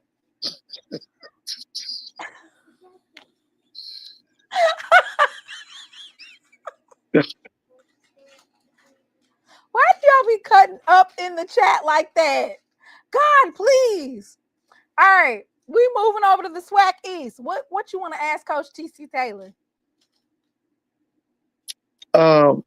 Who's backing up Jacoby Morgan? I can tell you that right now. Okay. Now who's that? We've got the Charlotte, North Carolina quarterback. His name is Lockhart. His last name is Lockhart. He's quarterback too? He's QB too? Oh, wait. I don't know who QB2 is. He's not going to tell us who QB2 is either, but I know who the quarterback room is. Parker Stofa, Ethan Terrell. Yeah, I know Terrell. Hey, now, who's Stouffer? Parker Stofa. Ethan Okay, Terrell, Parker Stofa, Lockhart, and then Jacoby Morgan. And I want to say we have one other quarterback that's coming in. Now the Stouffer kid, where is he from? I want to say Parker Stofa is out of Texas. Oh yeah, okay, I've seen that kid. I want to say most of our quarterbacks are out of Texas. At least let me see where he's out of. I'm pretty sure he's out of Texas though. Yeah, Converse, Texas quarterback, 6'3". Yeah, I think I've seen him. Parker Stofa, and then you have Ethan Terrell, of course. He's from Louisville. That's that Louis luggage we bought in. Yeah. Sprague did not commit to us. Why are you lying? Sprague didn't commit to us, did he? Did we get Sprague from Bethune-Cookman? Ooh, Mr. Ford. Somebody in the chat said Sprague from Bethune-Cookman. I didn't think he committed to us, did he? Get back, baby. I'll have to depend on you. I hadn't heard that. I haven't heard that one either. Ooh, Rip Kirk know what to do with him, Mr. Ford. You know, Sprague was giving us problems till our defensive coordinator readjusted. But if Sprague is coming to Bethune-Cookman, I would almost put him at QB2. Just because of his yeah, that's a kid was about 6'5". Who? I don't know if Sprague is dang. That's a huge loss for Bethune-Cookman. Luke Sprague. I don't think Luke Sprague is coming to Jackson State. I ain't heard that one. Boy, he's 225, 6'5" graduate student. Yeah, that's what I thought. 6'5", too. Yeah. Boy. Are we getting Luke? Not to my knowledge. I know that he did go into the transfer portal, but I know we offered him, but I didn't hear that he was committed. Boy, that would be a huge pickup in terms of having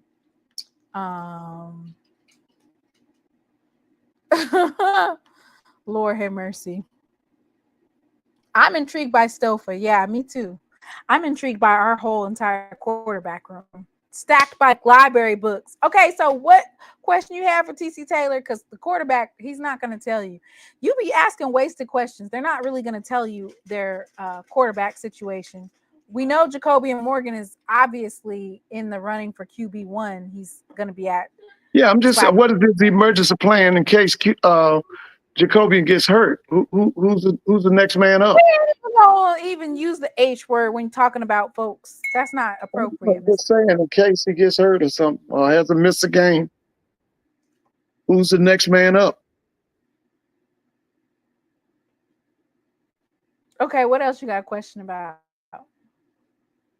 Are we gonna whoop up on your Gremlin Tigers? Yeah, I'm hoping y'all don't put 50 on us out there in Vegas. We're putting about 70. That's that get back game. Yeah. Yep, we got Lockhart from Charlotte. Oh, yeah, that's a good question. Who do you want to play in the Celebration Bowl? Norfolk. Oh, Braxton said Norfolk. Blue is saying it'll be a rematch with Jackson and North Carolina Central. I pray to God so that we can drag them up and down the field. Please. Yeah, you like them get back games, right? I love them. I mean, I would like to see Mike Vick, but boy, that North Carolina Central game is marked. Do you hear me? Mark. Yeah, I like that Mike Vick too. I have a question. Who do you think is more physical as of late? MEAC or SWAC? Let's see. SWAC. The way that y'all dragged South Carolina State last year, it's got to be SWAC. Y'all put that belt on that ass in first half and then took it back off second half too. Ooh, SWAC. That's one of them ass whoopings where you got in trouble at school.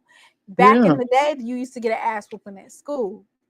And you thought you was good until what? The principal told your mama what happened. So then when you got home, you got another one. See, I told you, Braxton, they used to give out whoopings. Yes, they did. Man, you know how many parents I saw when I was in school come out there and whoop somebody at the school? Man. And don't let it, don't let Pop hear about it. You getting another one. Yeah. But Toa, the best sleep you'll ever get, though. You got some good sleep after the ass whoopings. Boy. Yes, you did. Yes, you did. The reason why I said is because MEAC is allegedly the physicality, or as Braxton said, the facility conference.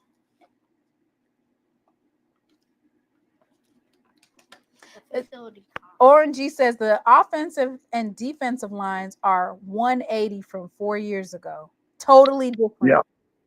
Wow. You know, with the guy y'all got as offensive line coach, I think y'all gonna start turning out pro offensive linemen. Y'all got a big time offensive line coach. What's his name? Manny? Coach from Coach Ramirez. Yeah, that guy's big time. The one from Texas Southern. Yeah. I'm very impressed with him. I thought that was a key eye.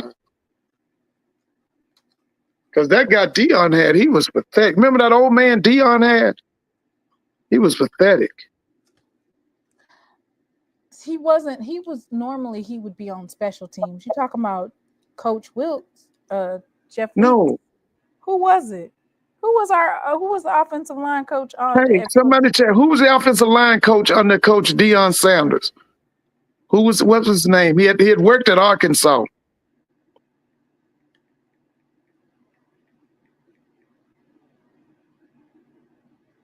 What's the coach's name? He was the offensive line coach under Coach Prime. He had worked for Houston Nutt, I think, at Ole Miss and maybe Arkansas. I just think that he wasn't focused on it. He wasn't. He wasn't good. He wasn't good. I don't think it's necessarily about the offensive line coach as it is Deion's methodology for recruiting, because they had bad O-lines at Colorado. Yeah, but they the second year that Deion was there, he went out and got all them transfer. Evan Henry and them, that O-line was together. But the coach, Merck, that's it. There you go. Miss Whitley got him. There he is. Yeah, Merkinson. Yeah, he was terrible. Oh, okay. He was terrible. Thank you, Miss Whitley. He was terrible. Coach Weeks. Coach Weeks was defensive line. I want to know, are we getting 105 players this season? Who do I need to ask about that? No, I don't believe that. Y'all might get 85. Y'all ain't getting no 105. Man, if we get 85 this year, bruh, can we bring in 20 more scholarship players this year? That's what I'm hoping for everybody. We might be able to do something. Yeah, I'm hoping that everybody, because man, you got 85 players. That means you can play 60 players in the first half. Man, now you can play some good football. That's some big time football right there. That's what Bear Bryant used to do down at We Alabama. need them for USM. Huh? Yeah, We yeah, you're need right. those You need players them. against USM. I think if we Yes, get you that, do, full, baby. I mean, you know, It's thundering at our place. no, it's not. Turn the light on. No thundering. See, I told you it's thundering. Dre says, forget the USM game. Focus on the rest of the season. They kept us in the dark, Mr. Ford, As far as who? about all these players that we getting. They done folks done got a little bit quiet. You know, everybody else is doing all the talking, and Jackson State is just quiet and working. You don't have to do any talking. You the defending SWAC champions and the defending Celebration Bowl champion. You don't have to do no talking. Oh yeah, that's true. You don't have to do no talking. We don't gotta do no I talking. done told you it's Jackson State and everybody else this year now. Braxton, I'm getting ready to make you go to bed. It's thundering. Turn it back on and then leave the premises. Do not come back over here. It's thundering, I told you. You know who yeah, you know, I don't say I know y'all say that I talked him up last year. I'm still, I like Chennis Berry. I just wonder what Chennis is up to. Mr. What Ford, is Chennis Berry up to? now, why is you bringing up Chennis? Chennis Berry, baby, win the day. That boy bad, man. I like Chennis. Chennis Berry win the day. Just didn't win that day. Move that out. Move it. You said win today. You know, Chennis say win the day. TC say just didn't win that day. They're saying that South Carolina State, that they don't think they're gonna run it back. You talking about the mailman? That mail came back undelivered. I said no. Ooh, that boy Chennis Berry. Chennis said it was time for war. He's somewhere practicing locker room speeches. Oh my God. There you go. Ooh, Chennis Berry. What questions do you got? I really don't want to ask this question. Huh? What questions do you got for Bethune-Cookman? When is Reggie Theus going to get a coach, a head football coach? No, I'm not interviewing the AD. We're interviewing the coaches. So what questions do you have for the coach, Mr. Ford? Okay, let's see. Of course, I want to know about the quarterback room. All you keep talking about is the quarterback. I want to know what type of offense they're going to Well, in today's football, if you don't have good quarterbacks, you're not going to have a job long. You got to have good quarterbacks. You can't have just one. Because with these defenses being so fast now, they're going to hurt somebody. And so you got to have a good QB 2 and 3. Alabama State, I know you definitely asking about the quarterback situation. Good Lord, have mercy. Nobody. What's his name? And he played K-side this spring, didn't he? Andrew Body. Yeah. We are not, Mr. Ford. It is time to hang up the questions about the quarterbacks because they're not gonna tell you.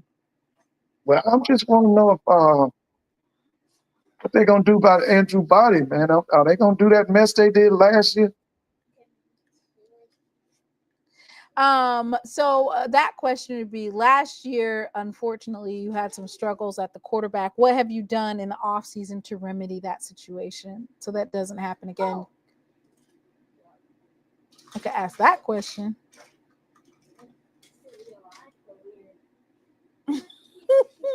The questions that you guys are asking in the chat is exactly why, once again, it will be members only.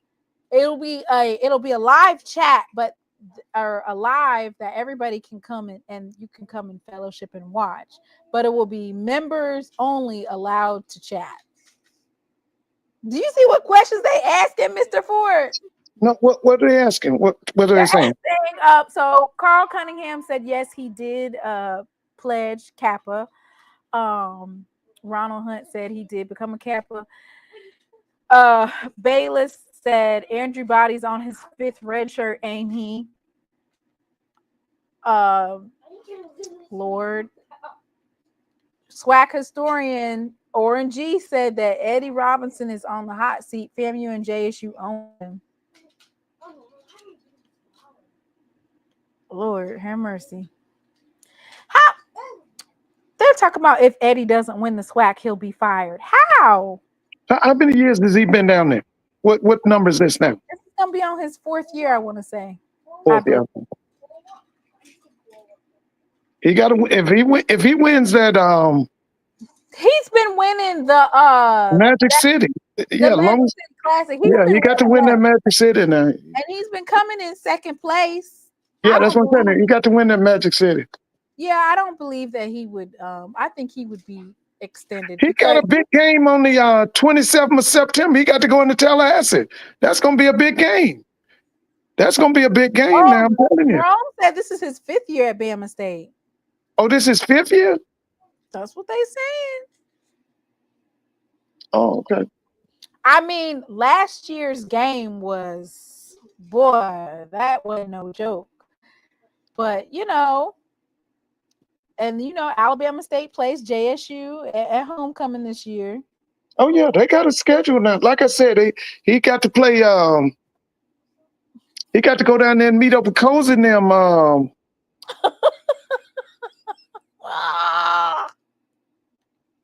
What is that? That's September 27th. Andrew Body's line name is Eternal QB. What is wrong with Dre?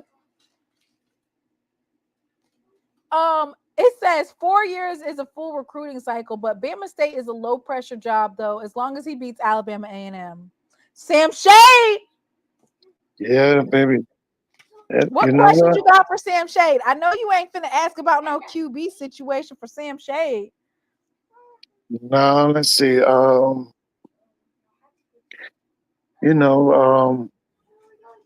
Basically it'll be recruiting, how many players does he expect to sign maybe in December and February?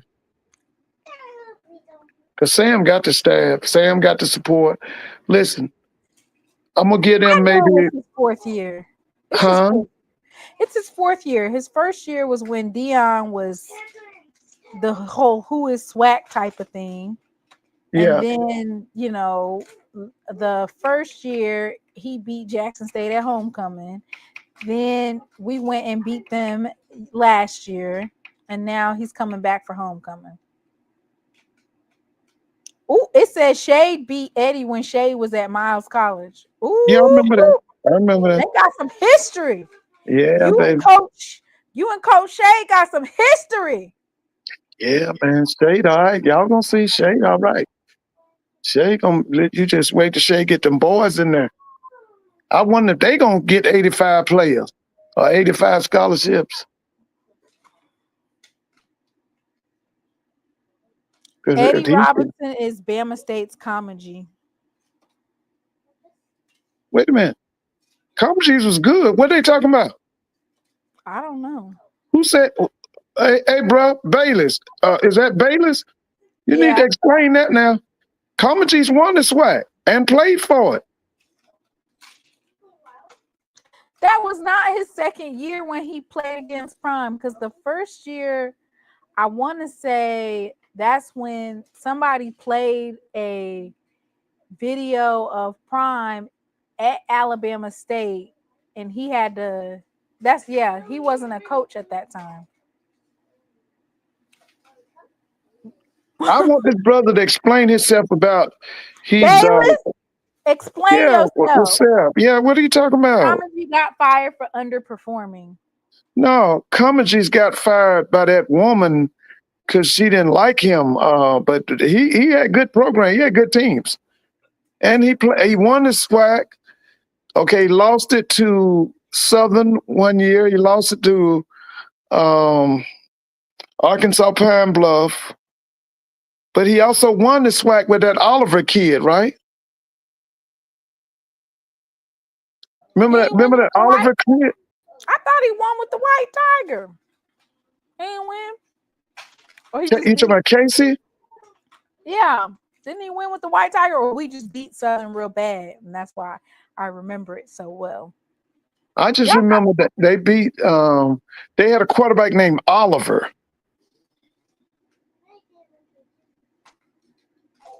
Yeah, Jimmy Oliver. That's his name. They won the SWAC with him. Oh, okay. Yeah. So we didn't win with Casey, but we beat Southern with Casey. Yeah, It was Casey could like throw the football, man. I 45 remember seconds him. left on the clock. That was one of the, and I want to say that was in Baton Rouge.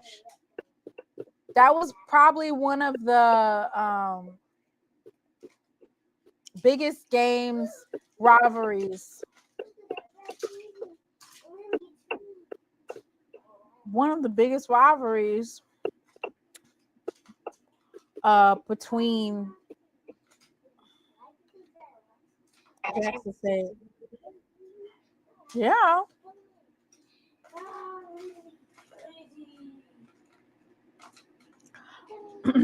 Oh, it says the 2011 Jackson State team. The Tigers won 9-2. They won Jackson State's 5th SWAC East title. They had the #1 offense and #1 passing defense in FCS football. They finished the season ranked 24 in the nation. And of course, the SWAC Player of the Year was Casey Terriot.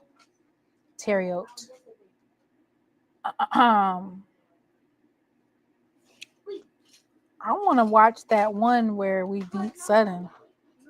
Oh, I found it.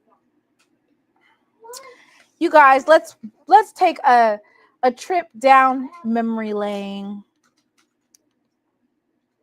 So sorry that Mr. Moore isn't in the chat tonight to watch this thing of beauty here.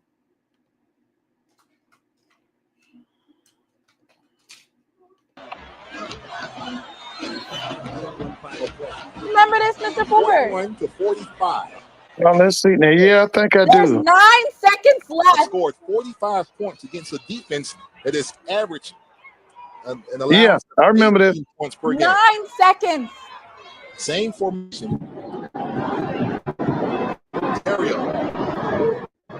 I didn't even have any.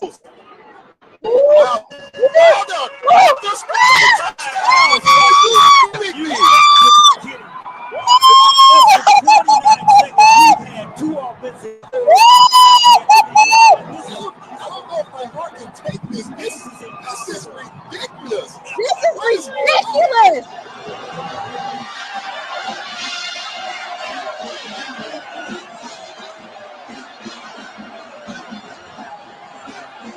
Moore, you remember that ass whooping, Mr. Moore? Yeah, I remember that. That's Go home.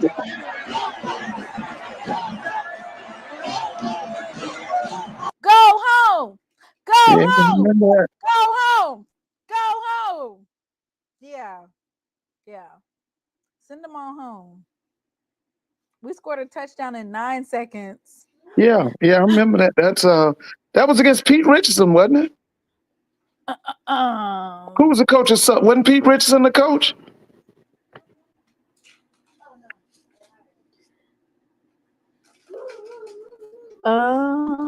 Let me see. This game and the FAMU Hail Mary game were some of the best games I've ever seen. I don't know. I feel Stump Mitchell. Oh, Stump Mitchell was the coach? Somebody said Stump. Some said No, Pete. Some said I Pete. thought it was Pete Richardson. Yeah, they said it was Pete Richardson. I don't know. I feel like the new age, of course, was the era with Shador Sanders versus, and that was in Baton Rouge. Oh, yeah, that was a great one. I saw that on television. And then Shiloh with the interception to end the game. Whew. They said Southern was cussing folks out ready to fight, Mr. Ford. Yeah, I remember that. That's when the two guys planted the Jackson flag in the middle of the field, right? You can't, no, Mr. Ford, you can't plant the What's that? It was Malachi. What's his name? Malachi what? Malachi Whiteman. Yeah, And the other guy was the cornerback. What was his name? Shiloh Sanders is the one that intercepted it. No, I'm saying it was Malachi and that guy. They ran out there with the flag or something. Oh, okay. I don't know. You know what's that? Okay, I know who you're talking about. He Okay, was from Lackawanna. but it's a turf field, so you can't plant the flag. But I guess waving the flag on the logo. Something they did. I know it almost started a riot. Yeah. Now you see what Valley did to FAMU logo. They didn't even fight. Lord, they didn't even fight. They were all on their logo, rolling around. You talking about Nugget? Nugget. That's right. It was Nugget. Yeah. Southern just wanted to fight because they lost.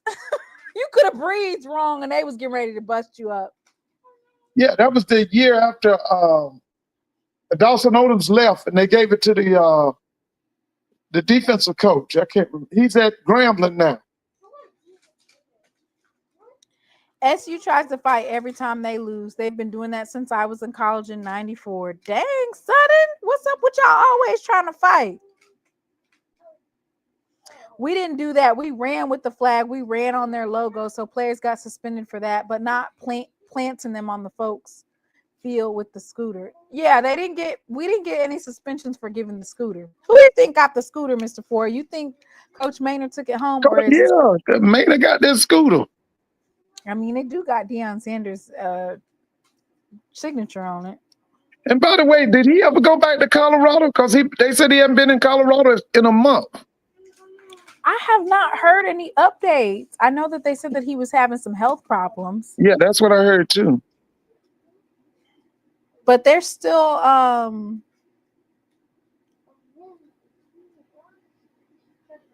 like having practice or whatever. The coaches are taking care of it. The only reason Southern is bearable now is because they're getting their ass beat every year, band and football. Oh, okay. So folks are saying that Southern is bearable right now because they keep losing. But back then they was whooping ass and folks couldn't. Dre said he not going back. That's what Dre said. He not going back where? He not going back to Colorado. Probably. Maybe not. He might not. Okay. He's still at home fishing. I haven't seen any fishing videos from him.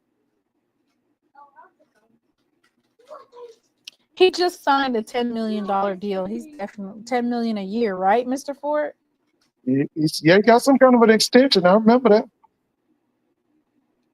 He can't not go. He is obligated to go. He signed away $10 million, or else you can't coach nowhere else. I think they made it a clause. Okay, so right before we end, I just wanted to talk about this real quick. So you know that the Supreme Court recently made a ruling on nationwide injunctions, and it was really basically about it was surrounding the 14th Amendment, but it didn't necessarily touch the 14th Amendment, Mr. Ford. Right. A nationwide injunction basically means that a federal court, when they block a law, a policy, or a government action from being enforced in whatever court that they block it in, that it's enforced everywhere, not just in one state or in one district. So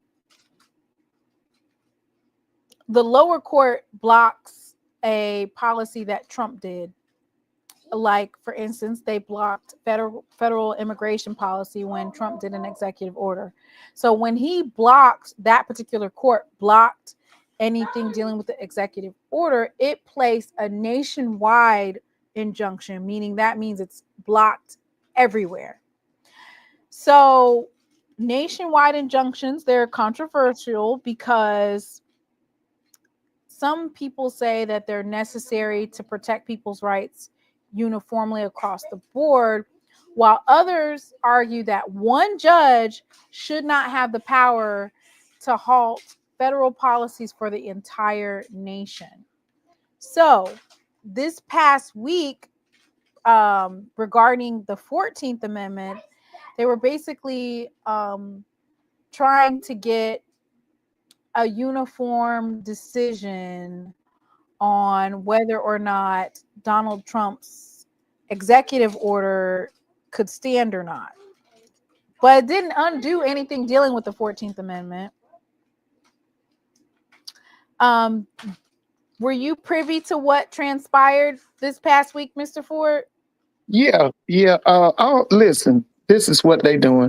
The Supreme Court is trying to make it legal that he becomes the Führer or a dictator/dictator. That's what they're doing. They make it, I mean, he's already a dictator, but they're making it legal. Okay. Because when he came in January, he was not a president, he was a dictator. So they're making it legal now. Just as long as, well,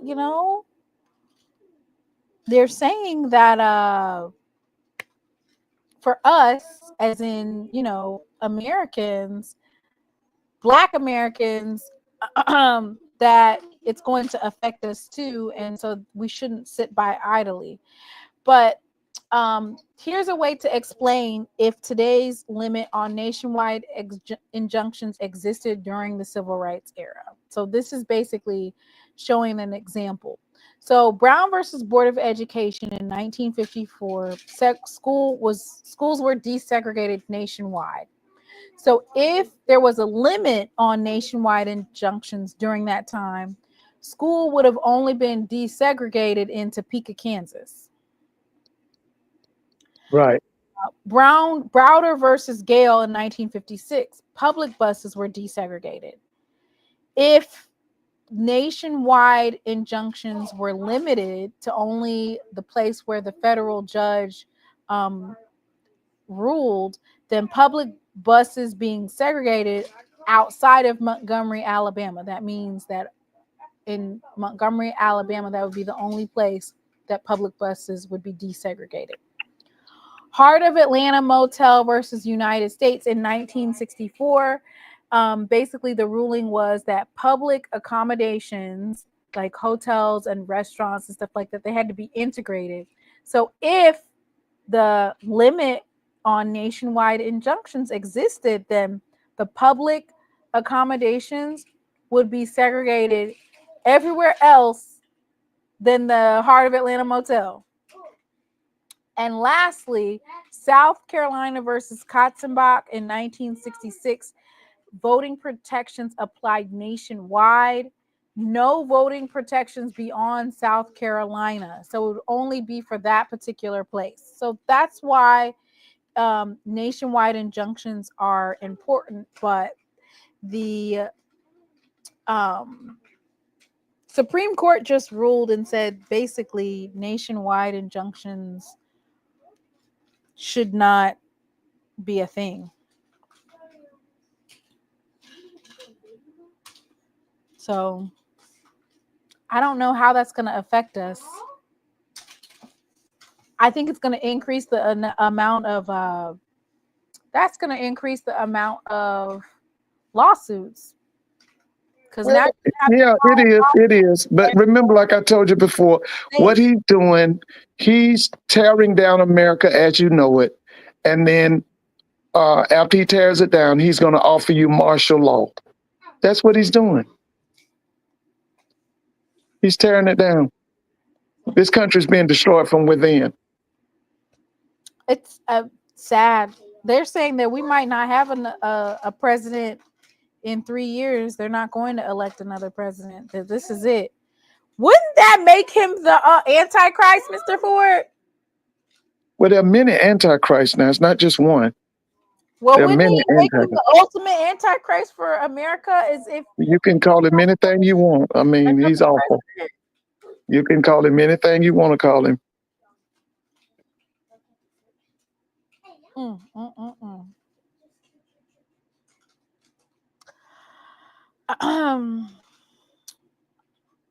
They didn't say that when they blocked Biden's executive order on his student loans. They sure didn't. They wanted to use the injunction then. Supreme Court is now Kangaroo Court.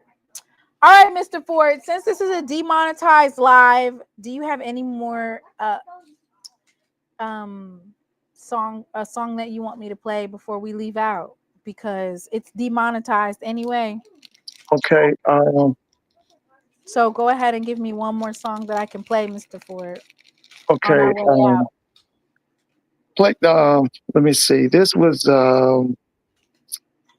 I'm trying to think. Well, I was about 15, and it was a very uplifting song. It was put together by Maurice White and Charles Steppen, and it was called "Way of the World," Earth, Wind, and Fire. Play that for me, and then I'm gonna go to bed. Way of the World, Earth, Wind. The Way of the World, EWF. Wow. It was written by, I think it was Maurice White and Charles Steppen.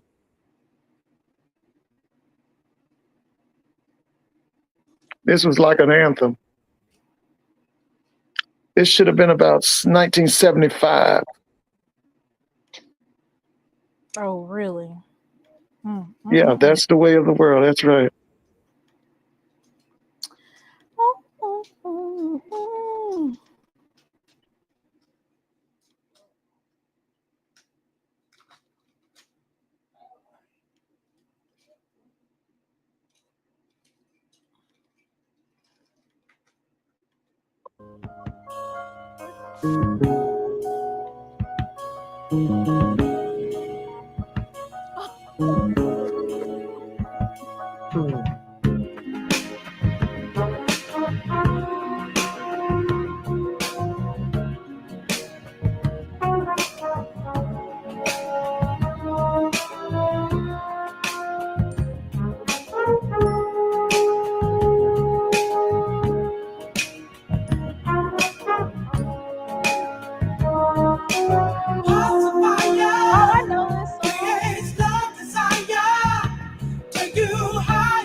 Who they going back and forth in these comments, Mr. Ford. I got one more, and I just need one more play from it before I go to bed. Just one more.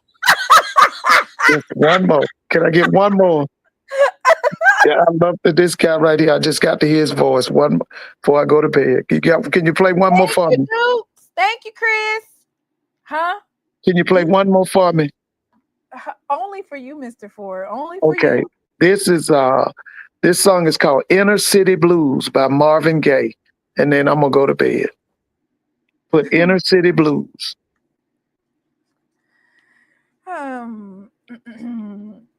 Inner City Blues By Marvin Gaye.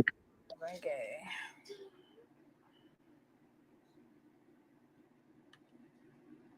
Lord.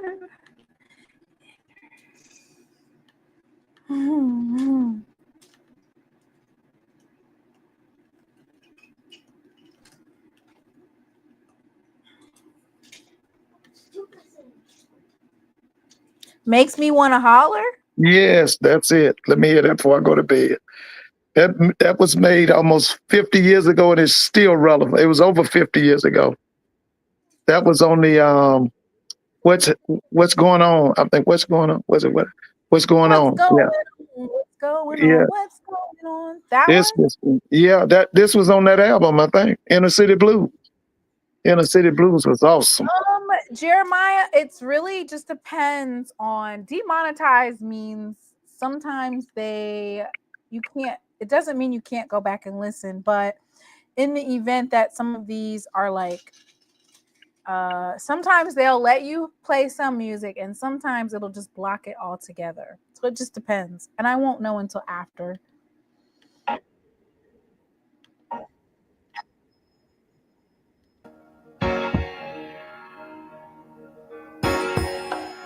Right.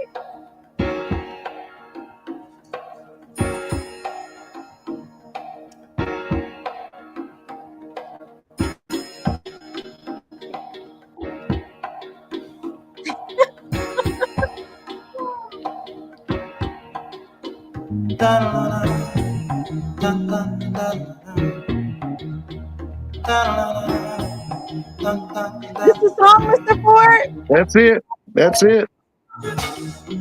They cheated him out of a Grammy. That album should have won the Grammy. I have not money.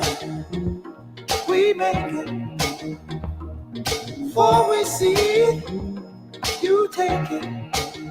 Oh, make me wanna holler the way they do my life. Yeah. Make me wanna holler the way they do my life. This ain't living, this ain't living.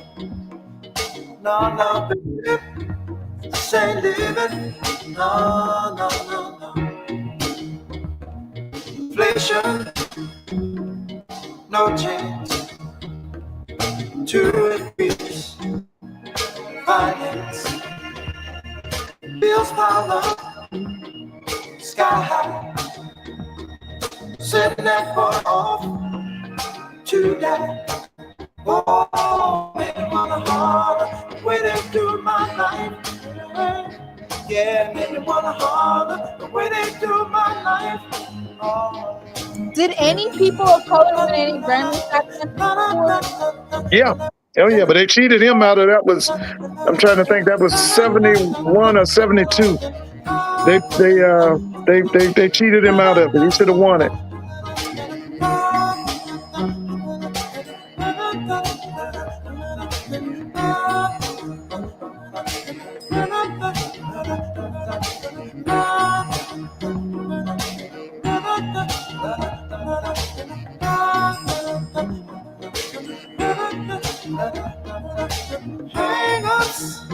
Why would that make you to a line? Wait a minute, Peter. Breaks, setbacks, natural. Fact is, I can't pay my taxes. Oh, make me wanna holler, throw up both my hands. Yeah, and make me wanna holler and throw up both my hands. Oh, crime is increasing. trigger happy, police panic is spreading. God knows where we're headed. Oh,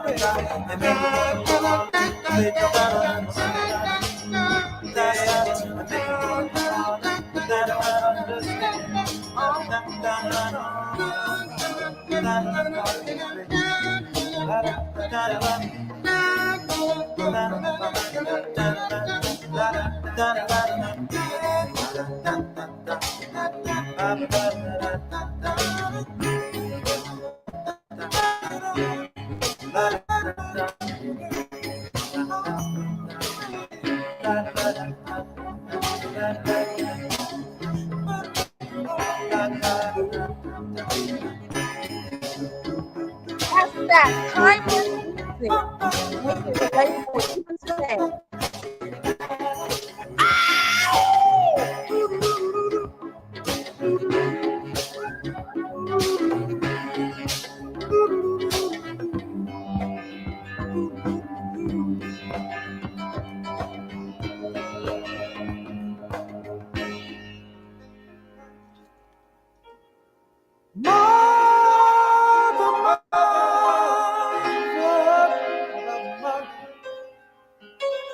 Everybody thinks we're wrong.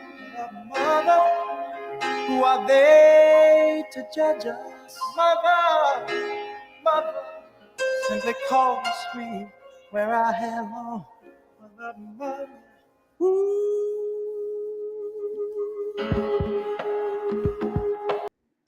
Well, Mr. Ford, that was relatable to today. I have one more. Can I get one more? Can I get one more? Can I get one more? For me? Go ahead, Mr. Ford. I was Brack's age. My mama got this for me, and you don't know what it did for me. This is called I'm Black and I'm Proud, and it was James Brown. I was about Say it loud. I'm Black and I'm Proud. That's it. My mother bought it for me. I played it till I threw it up. She bought it for me in 1969, I think it was. It was James Brown. I'm Black and I'm Proud. Yes. Say it now. I'm black and I'm brown. No, not I'm Black and I'm Proud. It's I'm Black and I'm Proud, Braxton. I said I'm black and proud. Oh, okay. Oh, okay. Lord, have mercy. Say it loud. I'm That's Black it. and I'm Proud. I know that song. Yes, that was 1969. That was right after they murdered Dr. King. He made that. Mm. You know Dr. King, Braxton. You know the story.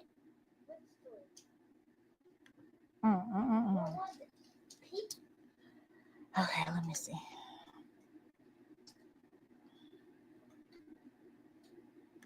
Let me go ahead.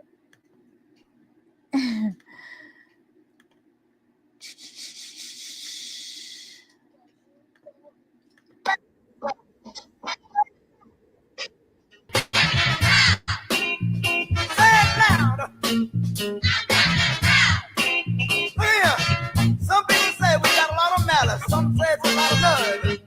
But I say we won't quit moving until we get what we deserve. We've been duped and we've been scorned. We've been treated bad, talked about as sure as you born. But just as sure as it takes 2 eyes to make a pair, brother, we can't quit until we get our share. Say it loud. Okay, Brad. Say it loud. One more time. Say it loud. I'm gonna be in my hand. You know, all the work I did was for the other man. And now we the man's a chance to do things for ourselves. We're tired of beating our head against the wall and working with someone else. Say it loud. Say it loud. Say it loud. Say it loud.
I can't get one more. Can I get one more? Can I get one more? I can tell you a story if you give me this one right here. Give me one more. We need a story then, Mr. Ford. Okay, listen. This was 19. Huh? I said somebody send a donation on behalf of Mr. Ford because he's always giving you guys the good history. He's always giving us the tea, the street committee tea. Somebody send a donation on behalf of Mr. Ford. Go ahead with your story, Mr. Ford. Okay, listen. This was in 1971. And what had happened was there was a young man that he was at Tennessee State. He was a quarterback. And the people at Tennessee State were saying he was the best quarterback in the country. His name was Joe Gilliam Jr. They nicknamed him at Tennessee State Jefferson Street Joe. Okay, this cat was so bad. He was tall and skinny, but he could throw that football. I mean, he could really throw it. But the song that they would show his highlights, and the song they would play in the background, it was made by James Brown, and it was called Super Bad. I want you to play Super Bad, and I'm going to bed. It was called James Brown, Super Bad. Play that for me. And put Joe Gibbs Jr.'s picture up there if you can. They said that you done turned my show into a 60s, 70s juke joint in Clarksdale, Mississippi. I know it. What's the name of the quarterback, Mr. Ford? His name was Joe Gilliam Jr. He was from Tennessee State, and he played for the Pittsburgh Steelers. And when they introduced him to the country, they would show him throwing the football, and then in the background, they would play Super Bad. That was by James Brown. I want you to play that. The song was called Super Bad, and then you could see why they would play that song, and that's what they would play when they would show him. Okay. Yeah, it was called. The song was called Super Bad. James Brown, and he could throw that football. He could throw that football. They called him Jefferson Street Joe Gilliam.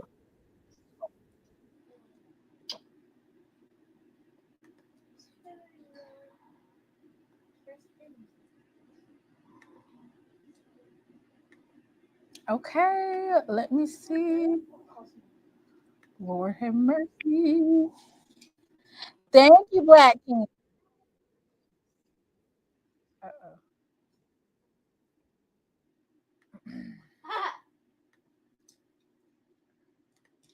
He said, put Joe Gilliam on there. All right, so I found him. Yeah. Put him on there. That's him. That's him. And they would play. That's him. And then listen. And then they would play Super Bad. James Brown. That was a song that was like the song they would always play with him, showing his highlights. All right.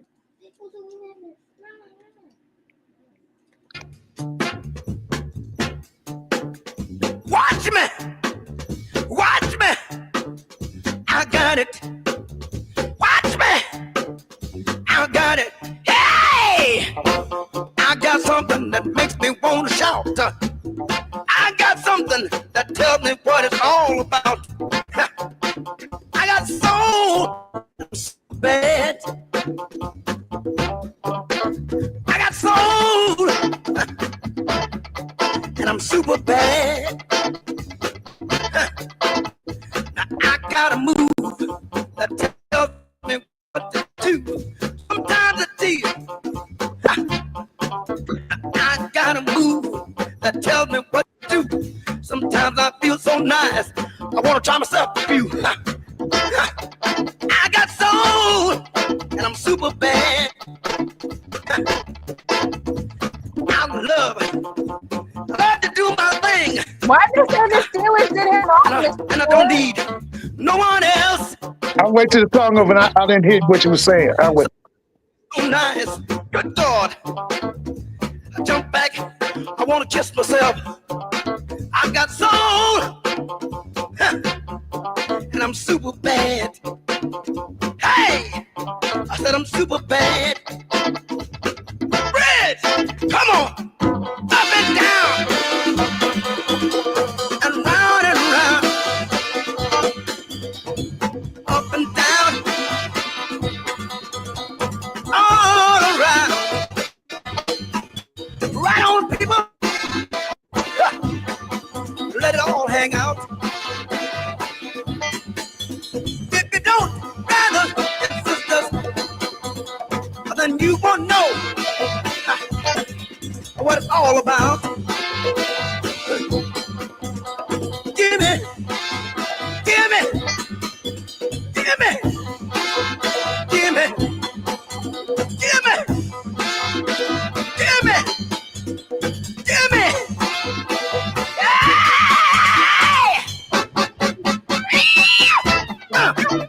Come on. Mr. Ford, they said that there's a sad story behind that. Yeah, he fought drug addiction for many years, but he was something else. He was, boy, listen, I saw him as a child. I saw him, his last season was 1971. They played in the Grantland Rice Bowl. I think they beat McNeese or somebody. He was tall and skinny, but he could throw the football with such authority. Because back then, Tennessee State had a legacy of great quarterback. One of the greatest quarterbacks in the history of black college football was before him. His name was Eldridge Dickey. They called him the Lord's Prayer. He was from Houston, Texas. He could punt it, he could kick it, he could play wide receiver, but his position was quarterback. He went to the Raiders, and they didn't do him right. But they say Dickey taught Joe Gilliam Jr. Dickey was so brilliant, he could throw with his right and his left. He was ambidextrous. He was from Houston, Texas. Yeah. It said Tennessee State University. His father, Joe Gilliam Sr., was Big John Merritt's defensive coordinator at Jackson. That's right. Coaching That's right. the 1962 Black National Championship team and then Tennessee State. Yeah. I had breakfast with Coach Gilliam. And, you know, from seeing him in the stands, I didn't know he was that tall. And at the time, I was in search of trying to find more information about Arnett Mumford, because when I was at Grambling, they talked about Arnett Mumford with such respect, and I wanted to know more about. Listen, in 2 hours, he told me everything I wanted to know about Arnett Mumford. He was from Steubenville, Ohio. He was a graduate of West Virginia State University.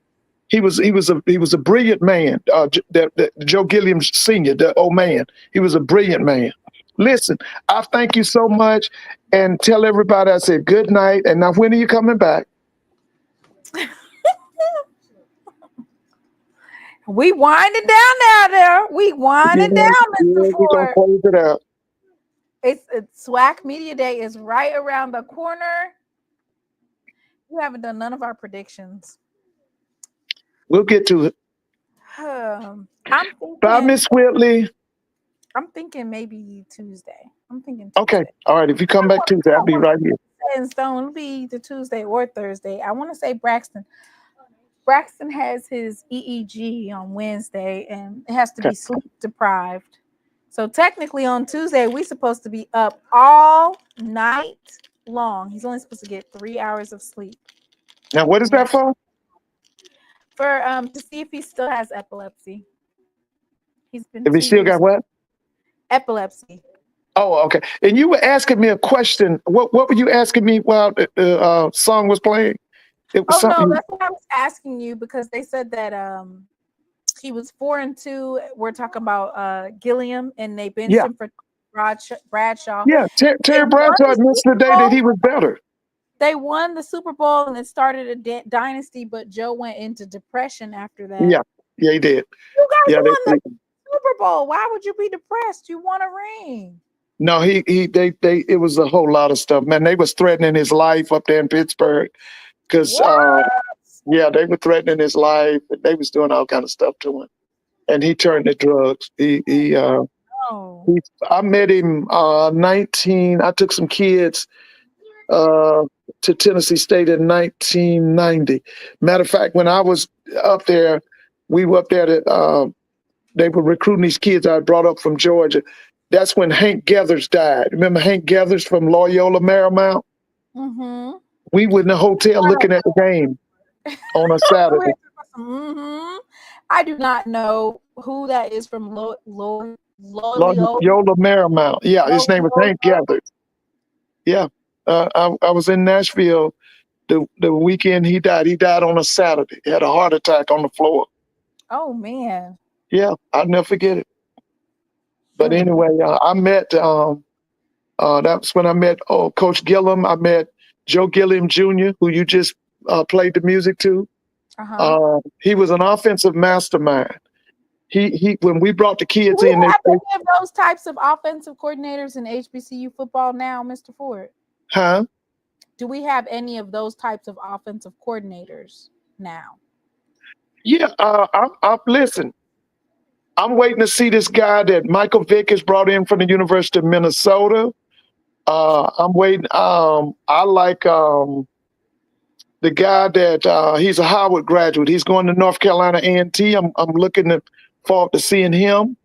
Greg McGee. I'm looking forward to seeing this guy. He's down at Florida A&M. His name is Henry Burris. I'm looking forward to seeing him. I'm looking forward to seeing the new guy at Prairie View. I want to see what he's going to do. TC impressed me. Like you said, TC and what you call it guy, Coach Kirk. They impressed me last year. Rip Kirk, yeah, Rip Kirk. I like them. Yeah, there's a guy on Alabama State staff.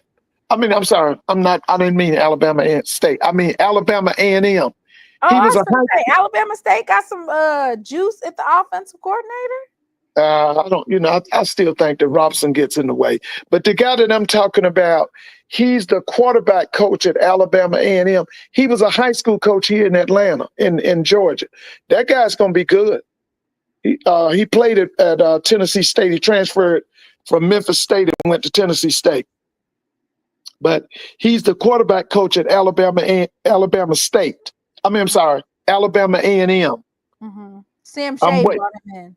Yeah, Sam Shea brought him in. I think he's going to be outstanding one day. Yeah. Oh, yeah.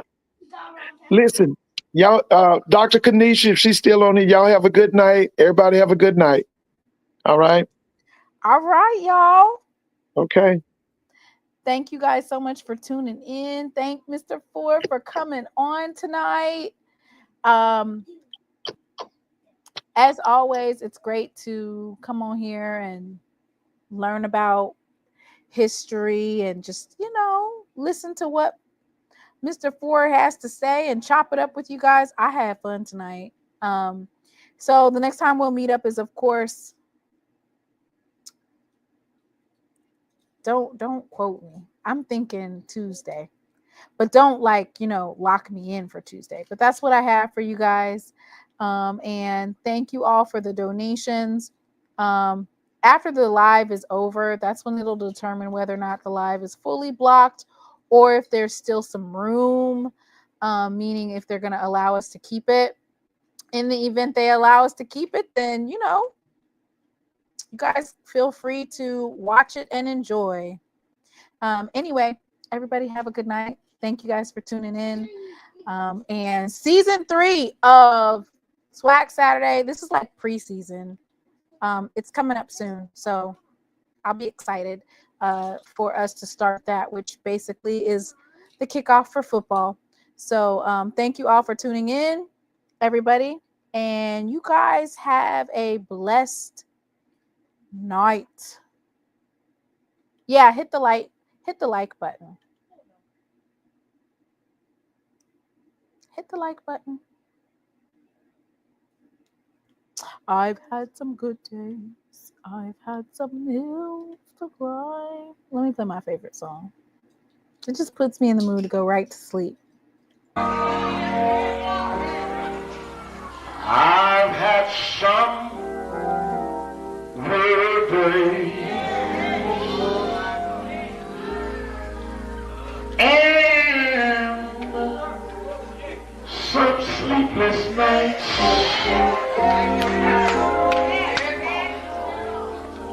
But when I look around, and I think things over, all of my good days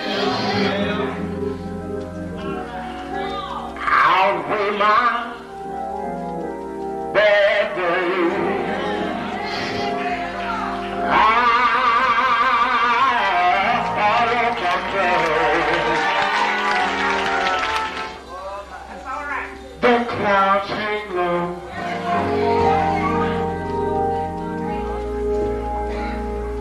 I can hardly see the road.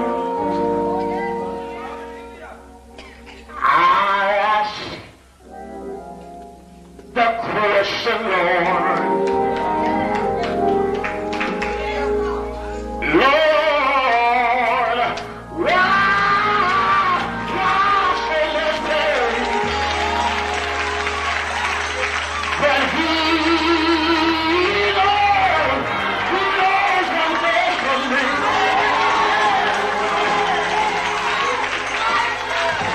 Although my weary eyes, they can't see, so I'll just say, thank you, Lord.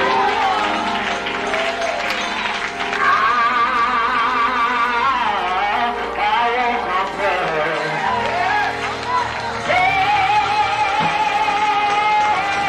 But He is so good to me.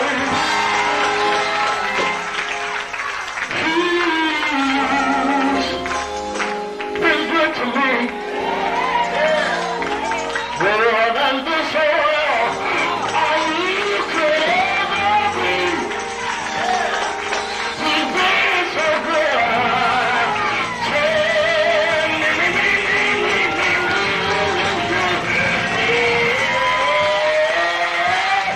But He knows what's best for me.